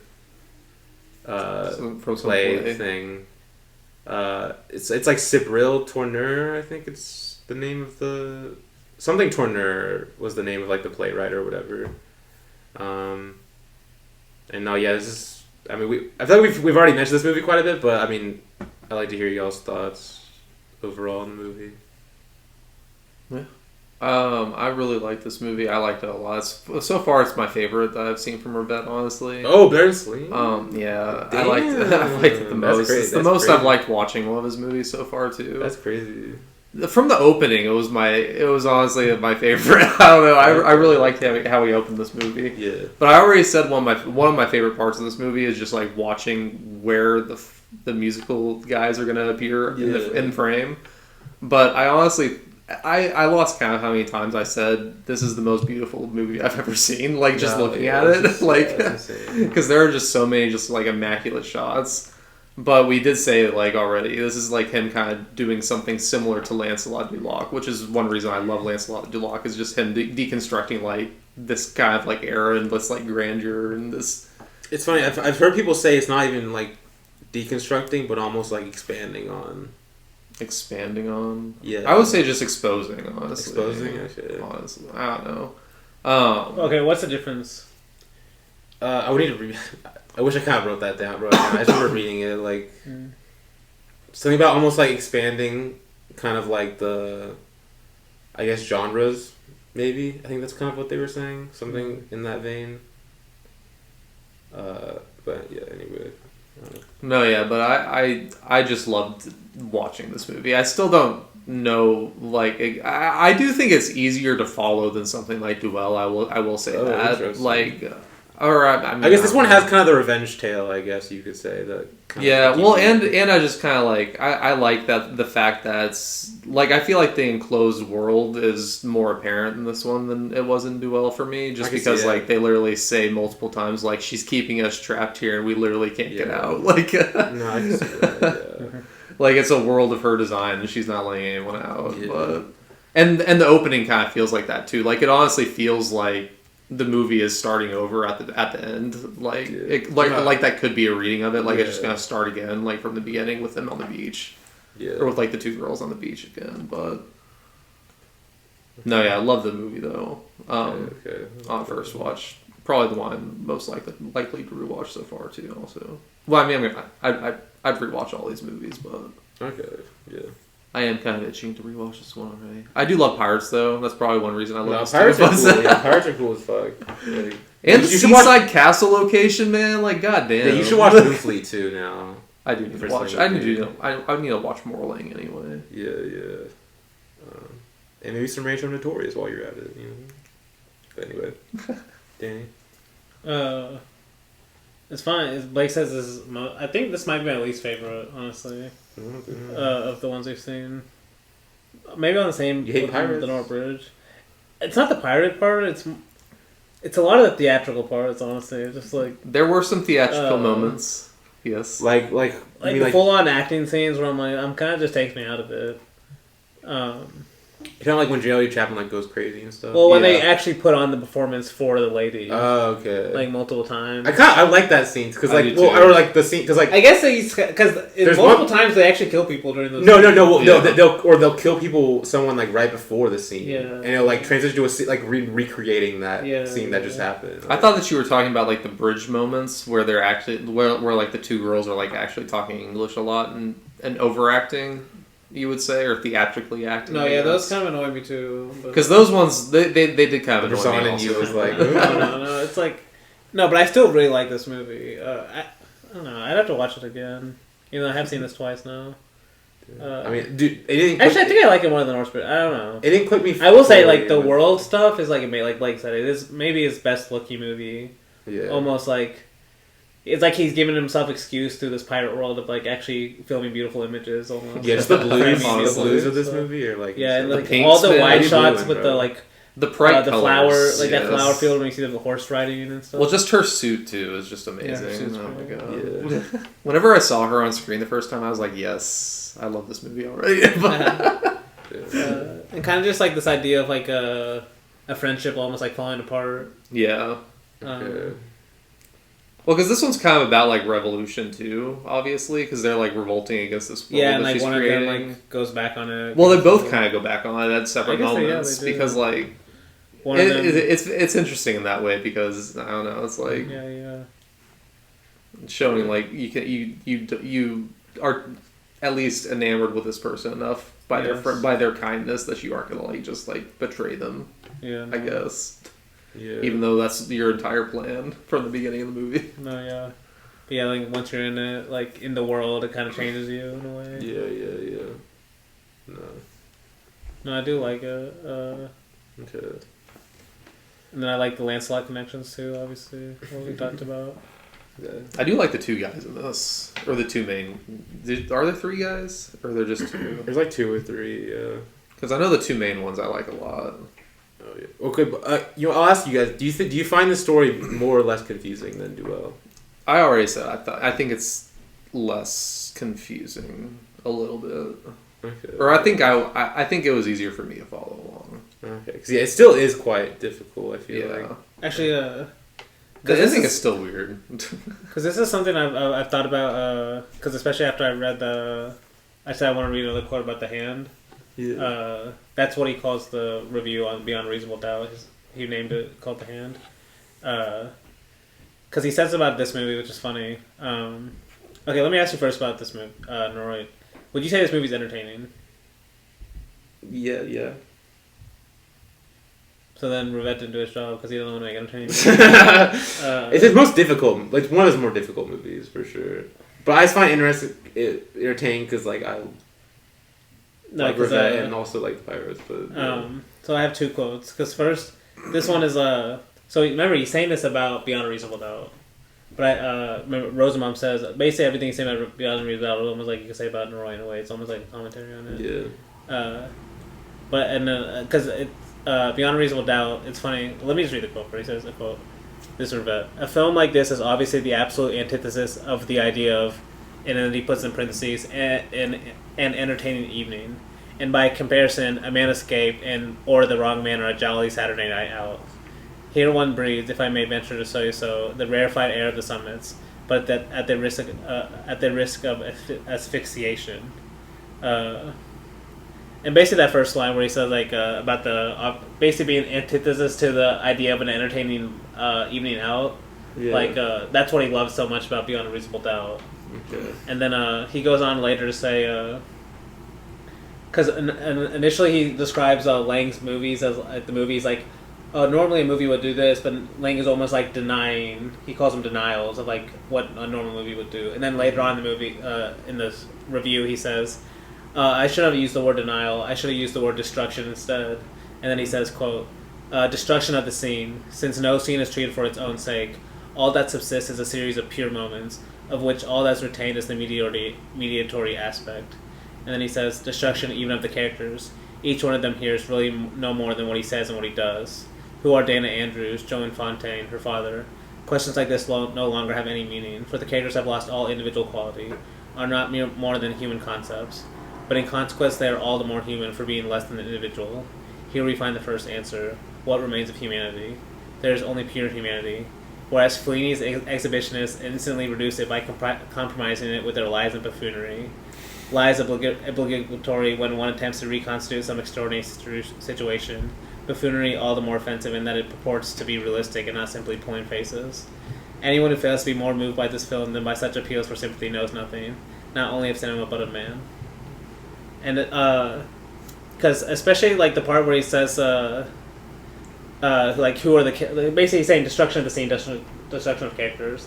First of all, I think you could say both that about this movie, where it's like, you can't just, like, we're about to try to talk about this movie only the same way with Duelle. I think you could say the same thing. It's like, that's why we're having trouble talking about it the way you would normally talk about a movie, because it's like, even when you say, oh, this scene happens, if you try to describe, like, even when I'm writing my notes, if you try to describe the scene, he could cut at any time to, like, a scene within the scene, and you're like, oh, is this a new scene, or is this, like, part of the old scene, or is this, like, it's actually connected to a scene that happened previously? Like, it's not, like, a normal, like, linear logic, you know? It's interesting, because he also uses intertiles in this movie. But also characters, the intertitle, I still understand what... I don't think they make sense. It must be some kind of musical notation. That's what I was thinking, because, like, every time, like, I saw him, I was like 5, 6, 7, 8. I was like, okay, Something is it like, something to do with like a musical number? Or is it theatrical, maybe, like with scenes and characters? Or well, beats are I wasn't fours, sure, right? It's like 1, 2, 3, 4. Like, I don't know, because then I was like, I was thinking maybe characters too, for like, are the numbers representative of the characters on screen or something, or about to be? No, I was like, I don't think that really makes sense either. I don't know. Yeah. I was hoping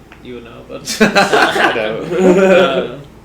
no, but the destruction of characters too, because like, who are these characters outside of like what they really say and like this kind of really outside of the world they're building, or really even more importantly of like what he says, pure humanity, like more of like we're trying to kind of what we draw out of them, you know, of like how they represent humanity or whatever. Then I know you like the Fellini stuff too, where he's like bashing on Fellini at the end. Damn. It's crazy. Yeah. No, but it's more the other part too. Like kind of like I like destruction. Basically, I mentioned the previous quote when I was talking about Duelle. Like he's against.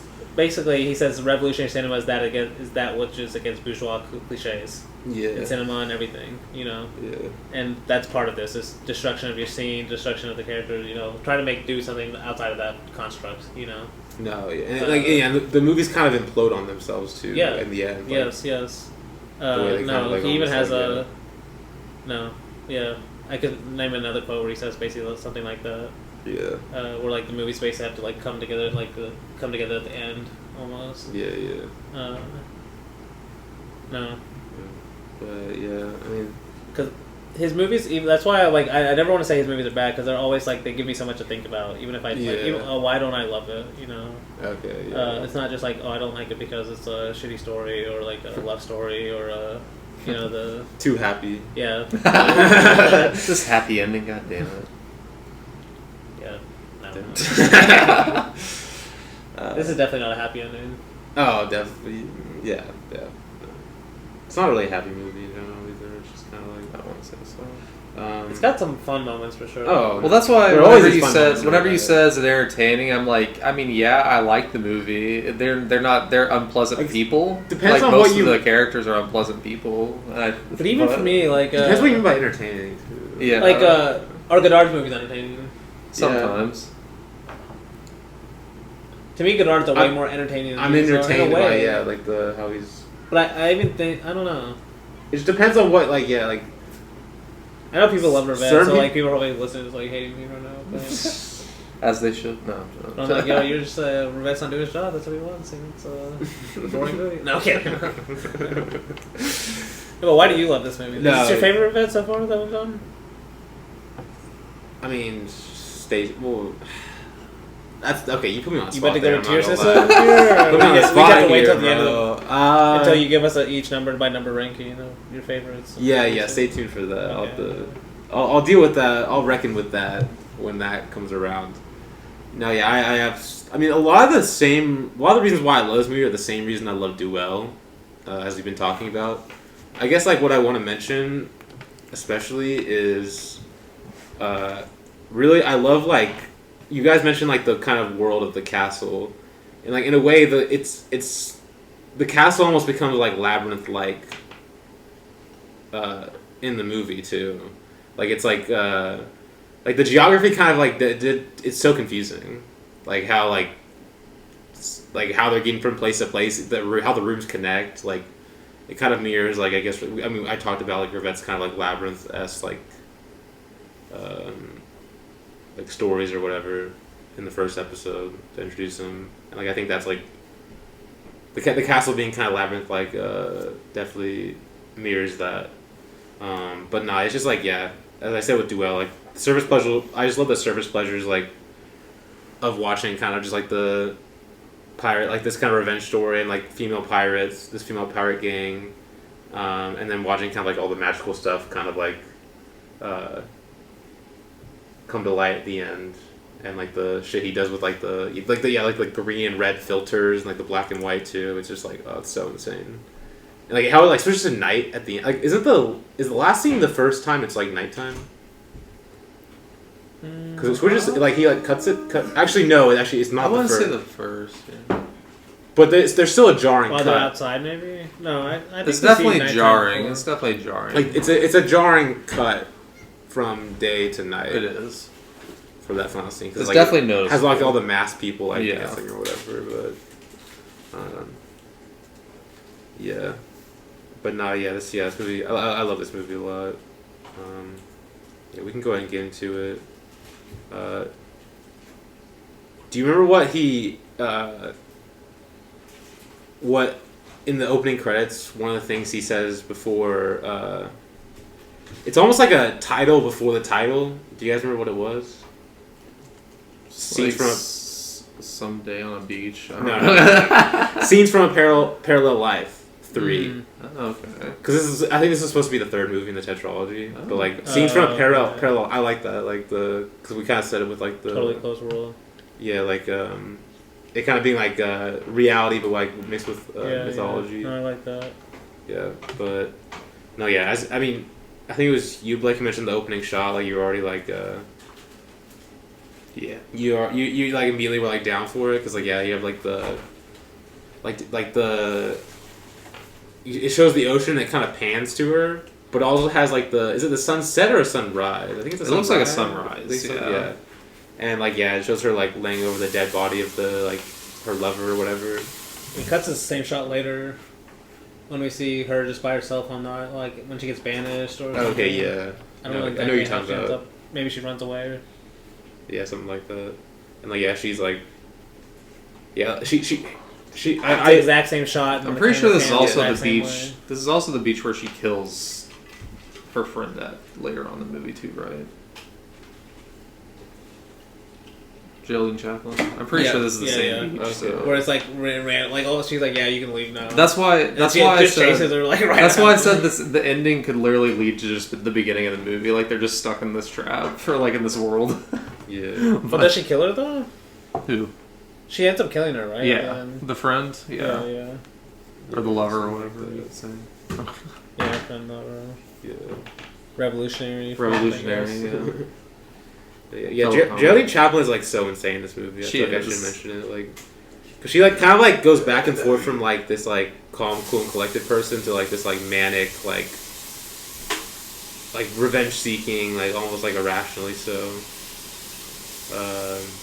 And yeah, like the way her eyes too when she like looks at this like the shot where she like turns away and like she's doing this like whole monologue by the way, because a lot of like the dialogue in this movie is very like I don't know like Theatrical. yeah theatrical like Shakespearean. Even though I've never really read Shakespeare, but Damn. you said the same thing. YouTuber before, so. video essay. Wait, no, I have. Yes, yeah. no, wait. You mean talking about taking the pill and 1, 2, 3 years like, yeah, this is Shakespearean, but I don't even know what Shakespeare is like. I know the exact I do episode. remember. I do. Of course Expose you him. remember. Expose Yeah. him. No, but that's You good laughed one, at me so- too. He was like, oh, got you. No, bitch, I had the receipts. At least I admit it though. I guess you kind of admit it though. Yeah. But Shakespeare, yeah, okay, fine. I'll They're rhyming. because I said it. I too. think quite a bit, yeah. I Right? don't think it's the rhyming for me. It's more the kind of like dramatic. Yeah, it's dramatic rhyming. Do they? Oh yeah, they do rhyming. Take in poem 1, 2, 3. Yeah. He does some weird kind of like poetic shit. Yeah. Shakespearean, as you said, but I mean, you even said Rivette was like trying to make like the poet. He was like trying to make. poetic punctuation. Yeah, I like that. They don't necessarily, they don't necessarily like head of the narrative, so to speak. But yeah, like That makes sense with these theatrical performances that they do.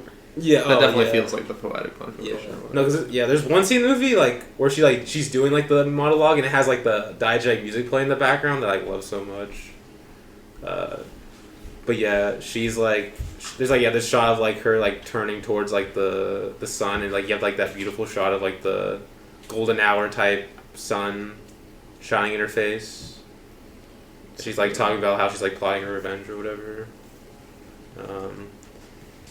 And then I think we see some of the pirates riding out on horses. It's a great shot.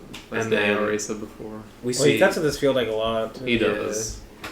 That's what also I think that's also why it feels like he's building a world. Now that I'm just thinking in my head is he repeats a lot of the same locations, shots too. Oh yeah. To where like even if it's like this new world, it still feels like you're entering a world because he's like repeating the shots. You know. Yeah. We've talked about with a lot of directors. No, yeah. It's I even had a quote last if I could find it where he even talks about that. Like he realized like just the power of repetition. You know.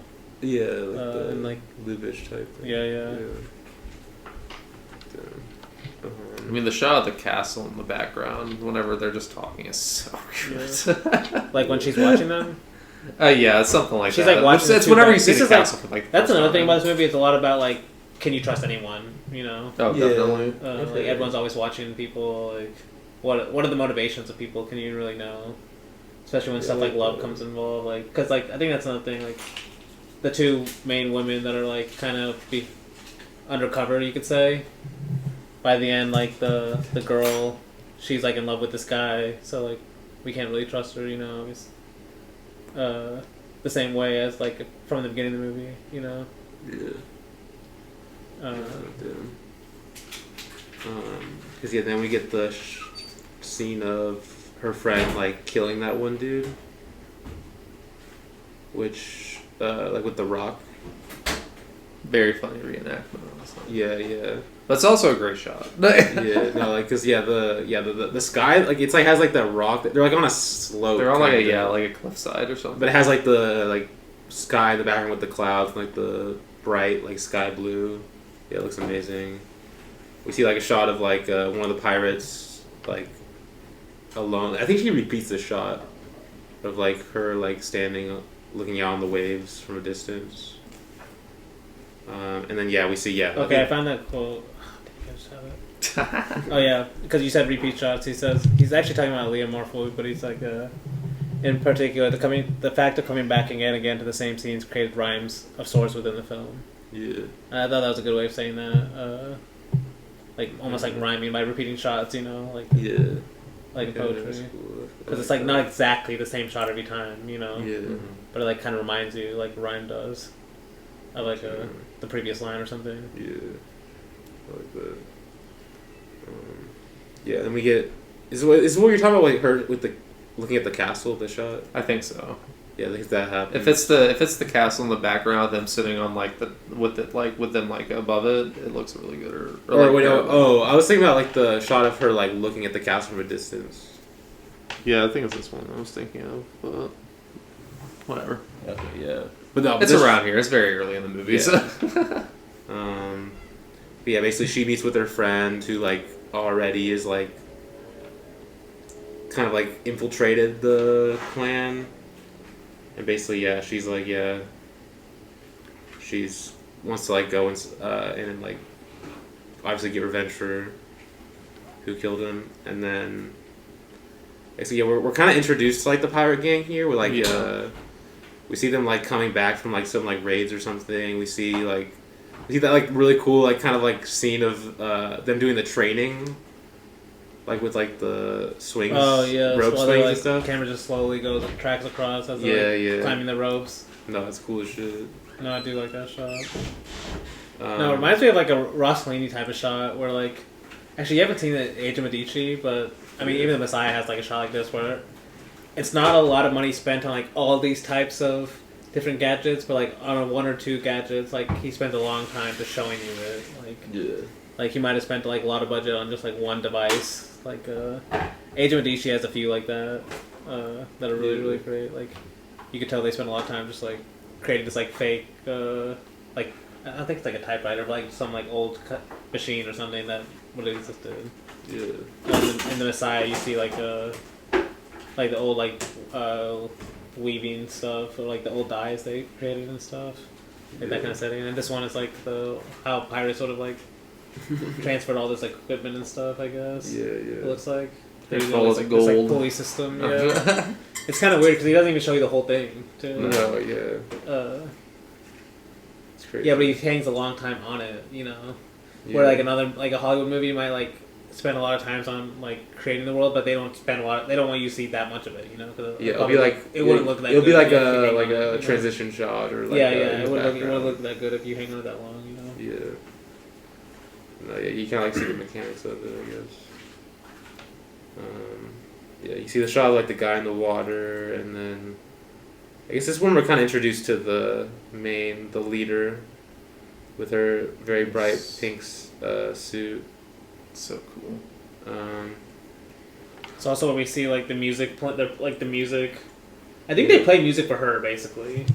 Yeah. I think What's it's all on the- her it's like- head, man. Like, She's like why some- else would these people She's like be Darth here? Vader or some shit. Like, Because she's powerful though. She's like a king basically. These musicians appear in scenes where they have no right being. She's like a king. She's like, I mean, it's not supposed to be explained, but it's kind of funny too. Like, It is. It's because like there's hilarious. certain I love moments where it. it's like, oh, she's coming, we gotta start playing, you know, or they have to change the music because she's coming. That does happen. Yeah. I always love it. That's so funny. Yeah, it'd be cool to just have people playing music for you wherever you want. Like, That's what I'm saying. It's like some Darth Vader shit. yeah. Like, it's crazy. I'm just saying, there are some intimate scenes where you're just like, you guys should not be in this room right now, but you're here. I think he might be saying that about music in general, though. Like, think about an intimate scene in a normal movie, and the music that comes in. You know, so like he's like making you notice that literally. Yeah. Like normally music wouldn't be here. He's like pandering to persona. Exactly. No. Yeah. Honestly, it's a bizarre kind of idea. Like if you could play music, make it diegetic, even if it's like fake. You know. Yeah. No. Yeah, and then like she sees the. She like finds that guy like washing up on the beach, because we see like shots of him like drowning or whatever. I don't even know like why this guy like. If there's any significance with him. Which guy? Or is this her dead brother? Well, actually, that wouldn't make any sense. Or her dead lover or whatever. Brother? It's not explicitly said, I should say. But there's that guy that washes up on the beach. I forgot about that. Yeah, I don't... Isn't this kind of proof that she has powers? Because Morag or Geraldine Chaplin, she thinks like there's a dead body that she used to know that ends up being this guy that's one of the sword fighters, one of the guys. But like he doesn't know that's him, right? That's later in the movie, isn't it? Where we see a dead body. Yeah, we see him. He is dead. It's the But same then guy. It's the not same the same actor, guy. I think. No, it's the same actor, but that's he's like there. someone she He's used to there know. afterwards, yeah. But like it's not actually him because like she must have used the body to create something. That's what I thought. But Something like that. And maybe that's this dead body. I don't know where this dead body came from, but it could have been something like that, you know. Just to play with That her, one's because never- because the quote, the thing that you're talking about, she has a quote like right after that where it's I don't remember the quote, but she says something really good, to, like right to him, something about like something about characters or some shit. I can't remember, but I'm sure Luke might have it written down. Who knows? Or he'll get to I it. might too. It's right before they lay down in the grass in a great shot. Regardless, Yeah. We get like the shot of like this is like it's one of those like cool ass like just random ass things, like the big ass plate of food they like take out, they're like cooking whatever, and they like pass down, like go and like serve to everyone on the table. It's like huge. It had like a bunch of shit on it. It's like a fucking, I don't even know how to describe it. feast. No, but it's like big as fuck, but it's like not even like a necessary like plate, but it's like a bowl type thing. Yeah, It's just like so insane. And then like the lady like throws the body on the table. She's like mad about it. And then we see like some shots of like people on top of the. I think it's when we're introduced like to the two guys basically. Like they're like shooting the guns or whatever. I do like how So they have like no ambition. Like the guy's like one that's like, oh, I have like no ambition, or you have no ambition or something. Like This is where they decide that she needs a new protector. She needs bodyguards. Yeah, she doesn't trust these guys, Yeah. so she needs more. Well, because I like how one of the first things that we see in this pirate gang is like insurrection, because I don't know if this happens before or after the guy shooting, but there's a scene of right after she like drops the body on the table or whatever, and like tells them like she basically scolds all of her people. They're like four of them just like talking about like trying to kill her or some shit. That's after she watches the guys. Okay. Yeah, they're like talking. They're like, she's crazier than ever. We can't stop her. But then we get a scene of her like not really being that crazy. No, then we see a scene of them all like having a good time. What are they like? That's where they're like play fighting. He keeps cutting to the moon over and over again. Yeah. You can't tell if they're actually fighting, but it just looks like they're like laughing and stuff. And he keeps. That's where he's like randomly intercutting to the moon. Yeah. Because it's like almost like he's contrasting, like, oh, are they having a good time or not? You know, like, so it doesn't look like the worst time in the world, like, but at the same time, she doesn't seem great. But.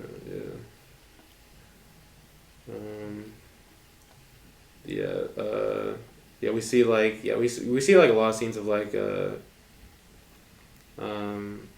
is what you're talking about, like around here where like they cut like okay, no, because this is when Noroît like basically like proves herself or whatever. Right. Well, they have like an interview almost. Well, it's before that. It's when they're like all at night and it cuts to the moonshot. And then that's where Noroît saves her. Noroît saves her. So kind of proving herself. Yeah. Yeah. Kind of like it's like the end of that scene. Yeah. No, it's like a crazy shot, like the transition to the moon and back. It's like the moon kind of like, I don't know. It's just so crazy, using the moon kind of like as like the like some sort of signifier for what's about to happen or something. Mm. But yeah, like Noroît saves her from like the person. Yeah. It's like really dark too. And then we see like one of the bodyguards with the girl. Like basically trying to use this girl to get this. He's up after treasure. Or they're after the jewels that we'll see at the end of the movie. Yeah. Obviously, they're these magical powers. They have very basic. Moves. Yeah. Big time. But then we see. He's got a great face though. This other guy also. They both the guys in this movie have great faces. Very memorable. Also, he might have my favorite dance scene in a Rivette movie. He's got a great dance scene. Okay, yeah. When he dances with her later, with the leader. Well, there's some great, especially in Up Down Fragile. There's some. No, Up Down Fragile has some great ones. Yeah. And then we see, I guess the pirate girl tests pouring Noroît the drink, and then Noroît won't drink it unless she drinks it. It's saying this is kind of like the interview process, I guess, or saying asking her about her, saying oh, you don't like to kill. She's like, oh, I only kill when it's necessary, if I'm obliged to. And then where they walk in and they see the sword fighting happening with the bodyguards. No, yeah. And Noroît has a weird moment because that's where she's like, is that my brother or lover or something? Maybe lover. I don't know. She's laughing hysterically though. I think it's lover. Yeah, I think it's lover. But she's recognizes him, but he doesn't recognize her. Yeah. Oh, yes. Also, this scene has an intertitle cut in the middle of the scene too. Because this is where I'm is he just reusing these randomly now? Because it's for the whole time he's actually kind of been using them at the end of and beginning of scenes. Yeah. And then cutting to black or whatever. But this is where she sees all the sword fighters in the sword fighting, then it cuts to an intertitle, and then it cuts back to the same scene. Yeah. No, yeah. So okay, what's he doing? But yeah. I think then we see Jelly Chaplin being creepy or whatever, where she's she's talking to the she just comes to talk to the leader at night or whatever. And they're I forget what they're talking about,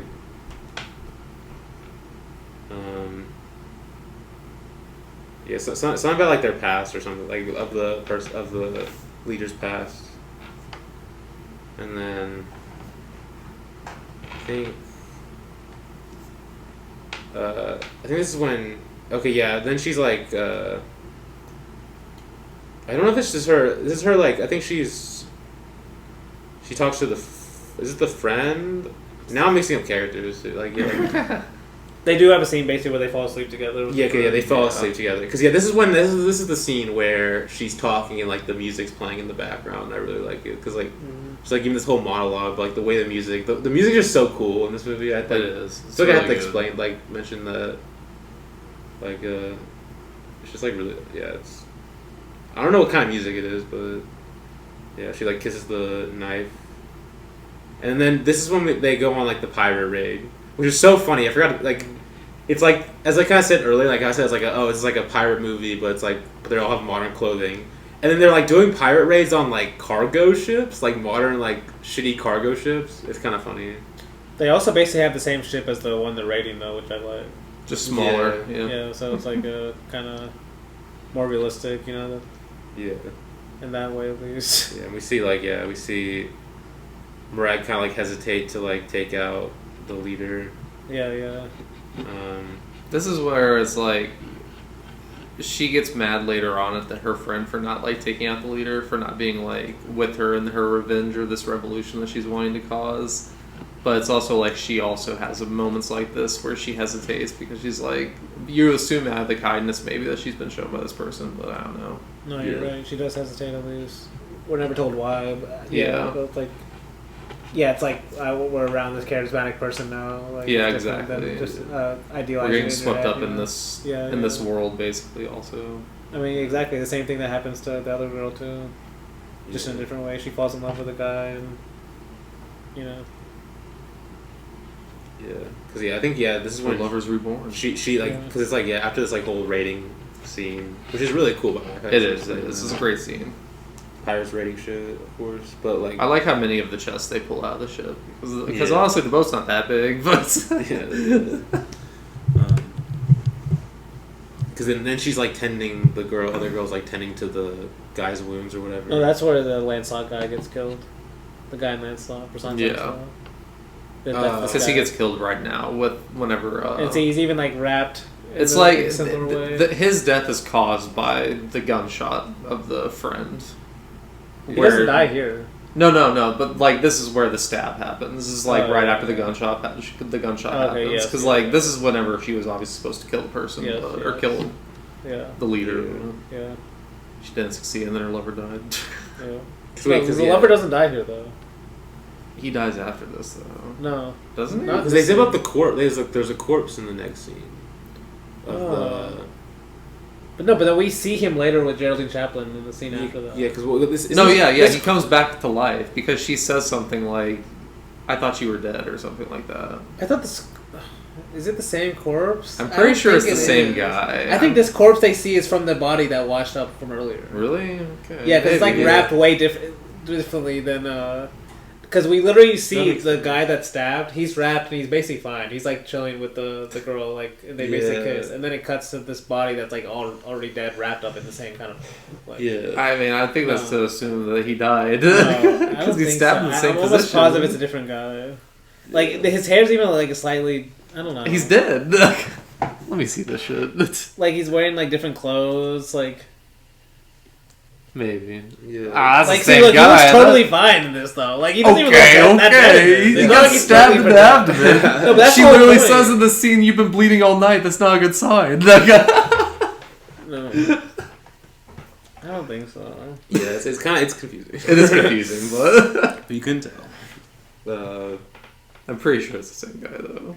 Because no one else cares about this dead body that they're seeing. Someone does. They come and kiss the lips. And The only then she's reason she like- cares is because she looks like this guy looks like the guy she's like. Well, isn't brother this or the body whatever. isn't this the body that one of the girls comes in and kisses the lips? No, that's what it's of? like. It's like he looks. Yeah, the yeah. body like looks like this brother that or whatever. Yeah, whatever and then she but had. then like Geraldine Chaplin like freaks out on the girl and goes like, "Oh, this kiss has like sealed your fate or whatever." that's later in the Is movie. that later? That's later. Is that a different That's dead not- that's a body? different dead Okay. body. It might be this same dead body though, I think it is. Yeah. I think, which is different than the bodyguard one that we're We'll seeing. And the bodyguard one's the one that gets stabbed, not this one. This is hilarious. I'm not gonna lie. We'll see. Honestly, explaining it might be more confusing. It will. Because because we're going to see maybe a dream sequence or something. This guy. So what does she starts say kissing- here? What does she This say is the dead here? body guy. Yes, It's yes. Shane. Exactly. Shane's the Shane. name. Shane is the I thought you lover. mentioned that. Yeah. Shane is the Shane, lover. that's his name. Oh, God. But the one that I gets remember stabbed, being like Shane. the one that gets I do stabbed in remember the that. earlier scene is the lover of this other girl. That's why it even feels like a bigger betrayal. Because like, oh, why is she falling in love with a guy that looked like my lover or whatever? You know. Yeah. But it's not the same guy. But what does she say here? Because I love what she says here. There's a quote that she said that's really good, but I don't remember what it is. I didn't- No, but it's basically like just kind of maybe that's probably adding the betrayal too, using the same actor.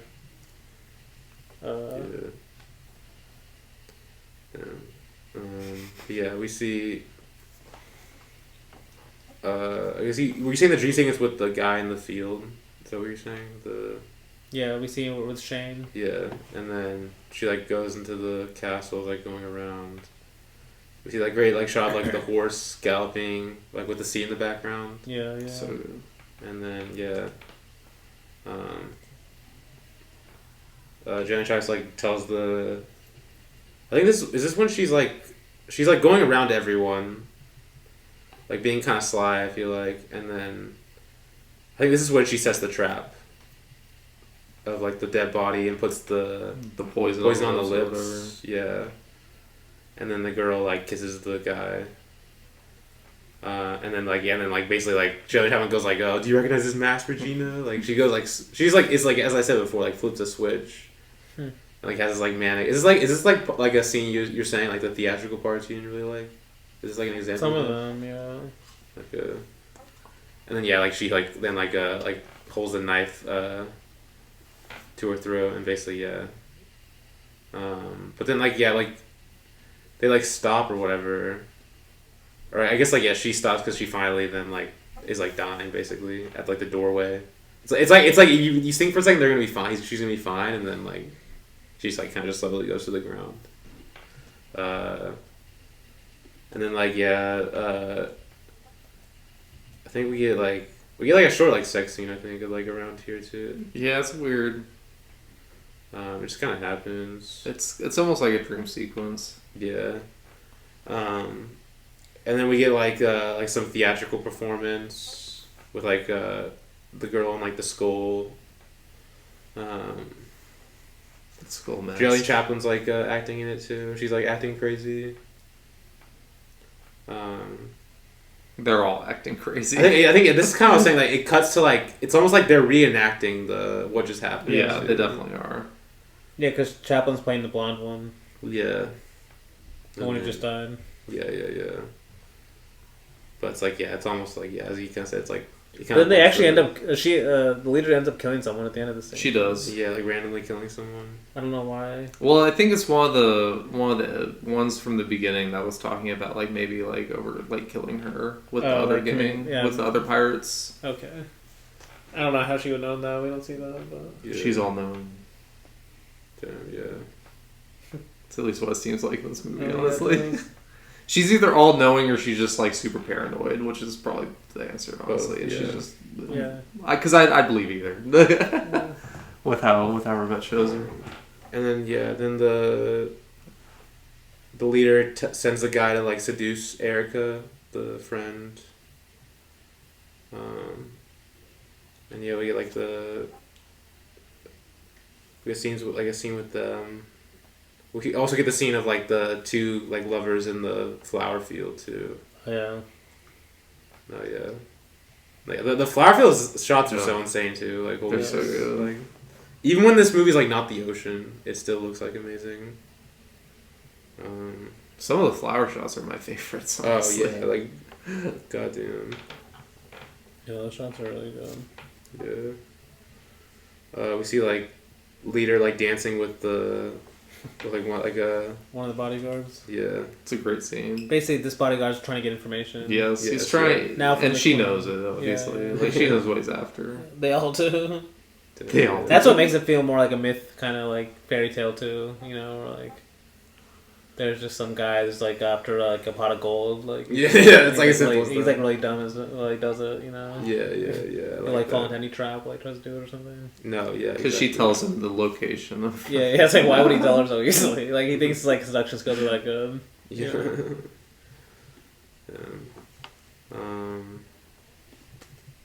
And then I think like another person dies. I think. I mean, we see like a sword fight on the top of the building. That's later, isn't it? It's around here. Is it? Yeah. Okay. This is like the mock sword fight. We might later. not be saying stuff in the exact order. Yeah, It's kind of happened as we kind of said before, but I do like the mock sword fight though, because it's kind of like building up to like how an actual movie sword fight would play out. Like it's like a practice to it. The scene also starts. Actually, does this multiple times. They're starting on the music too. Yeah, so he starts on the musicians. Yes, to be like, oh, see, don't worry, they're here, and then never go back to him. The camera like pan. No, yeah, like, and then pan away from him for the rest of the time, but it still adds that kind of like ambiance. Also, normally he's been cutting to the moon. This time he cuts to the sun. The sun, yeah. Oh my god. And these like lens flares too. And he's like zooming in on the sun so too. So holy shit, yeah. Damn. No, yeah, holy shit. Because they like blindfold like Morag, I think. Because I think is this where Erica I love that shot too. betrays her or whatever? Like, I think this is when that happens. Basically. Yeah. Yeah, this is because we at this point Julie already knows that they've like she already has suspicions. Yeah. I forgot what she says. Oh yeah, she's like, yeah, Morag has lied to us, but I don't know what she does. She's like, but I don't know what yet. Yeah. And he's like, but then Erica is the one that brought her here, so we have to figure out what's going on. And then banishes. Yeah. That's actually the first time I figured out that her name is Erica too, the friend's name. Oh yeah. I don't know if we're supposed to. I don't know if we ever hear that other time in the movie. That's the first time. They said whenever she sent someone to seduce Erica. Oh, okay. That was, but I think that might be the first time we heard it for sure. Oh, okay. Yeah, that wasn't too far. Yeah, it wasn't too long ago. It wasn't too long ago. And then I think then we see like the main girl gets banished. The friend like It is kind of funny though because you have one friend that's named Erica and then the main character like Geraldine Chaplin, she's Morag. Like what she changes her name to Morag. Okay, yeah. What's her? I forgot what originally because she says like because Morag's definitely a myth name. Like, no, because she says that's like a name out of legend she says, for sure. I'm gonna be called Morag, like as her secret identity name or whatever. But I forgot what her name was before that. I don't think it really matters. Yeah, I don't know if anyone's name really matters, but. The Morag one does just because she names herself. Maybe that's why it's important. It's a cool name too. Yeah. We see like the bodyguard like looking for the treasure, and then he's like, yeah, he's so goofy. He's very goofy. Like no thoughts whatsoever. Like just like he's like a dog, fucking looking for this shit. Like and then she stops him. Is like now she's deceiving you. Like she tells him where it actually is. Yeah, where it actually is. And then we see, I think he like stumbles upon like he finds he finds the stone or whatever, and then like basically like that's when I guess is this where we first see her like sun powers or whatever? I think so, definitely. Because she does like the cool shit. The movie definitely takes a turn at the end. Yeah. Because I feel like she even like her hair looks different in this scene. I guess maybe it's the way the moonlight's kind of looking upon her, and like she like does the flare thing. I don't even know how to describe it. I love just the way she like uses her hand too. It's like and then Erica comes up to Morag on the beach and is like, I want to help you, but she tells her to leave. And then apparently changes her mind and goes and kills her. Yeah. And yeah, this is when it kind of like I guess this is when it kind of like shifts to not like a guy goes like from like. It goes into the more like It's like morning in this scene, and it just turns to night. Because this is when like it's like I guess you could say climax of the movie. Because it's like it's like the little like everyone's like in the masks now. And like on the rooftop like the fight dance there's like a bunch of people like dancing around. You get a lot of cuts to the moon. So. The scene's insane. Because this is when we see like the red and the green changes, the black and white stuff, and they kind of they have this playful kind of fighting. Is it playful though? Because they all die. If you lose, you playful, die. It's like playful, not detaching from the story is playful. No, yes. No, the way it's being played or the way it's being they kind of are almost play fighting. They are definitely. Even the black and white cuts are so insane because it has her she's wearing the jewel kind of headpiece too. That's almost what it feels like is maybe watching or slash controlling the end of this movie. Obviously, is that jewel. Yeah. I like the red shots too. I don't remember any green shots, but I do like the red shots. Yeah, they're also insane. Yeah, they have this it's funny they're having this duel and then there's a chase, but it's they're just walking after each other calmly. Even then looks the background being black, the sky being black, completely black, contrast with the stones is insane. So yeah. It's just, oh god, it's just such an insane thing to watch. I don't even know how to describe it, in a good way. Because, and then, they basically, stab each other at the end. I guess that's the... And they start kind of laughing, too. Yeah. Kind of maybe, haha, I got you. Or maybe just, maybe laugh, I don't know. I mean, it kind of just ends almost, kind of emphasize the, I don't know, maybe the ridiculousness. Of it, Well, the one girl dies, and then the Morak starts walking out and sees the younger girl, the heiress or whatever, and says something to her, right? And then the movie just kind of ends with them walking away. No, they just end on just them claps on the ground, after really? they're both stabbed. When did she talk to the heiress thing? Because I thought that was right at the end of the movie. No, before this. That young heiress. This ends with both of them just in this kind of field dying. Or dying. They're laughing / dying. Yeah. In the movie. It's insane. But yeah, that's Noroît or Noah. I don't even want to say it again. Try it again. Noirot. Noirot. There you go. Should be Noirot. Yeah, great movie. Next week, we are continuing our journey through Jacques Rivette's films with another two heaters, Gang of Four, and Belle, Noiseuse. Nice. So, yeah. Excited to talk about those. Two, probably our longest week. No. Yeah. Actually, well, the week after might rival it, actually. So, but anyway, stay tuned. Until then, hope to see you floating through the clouds.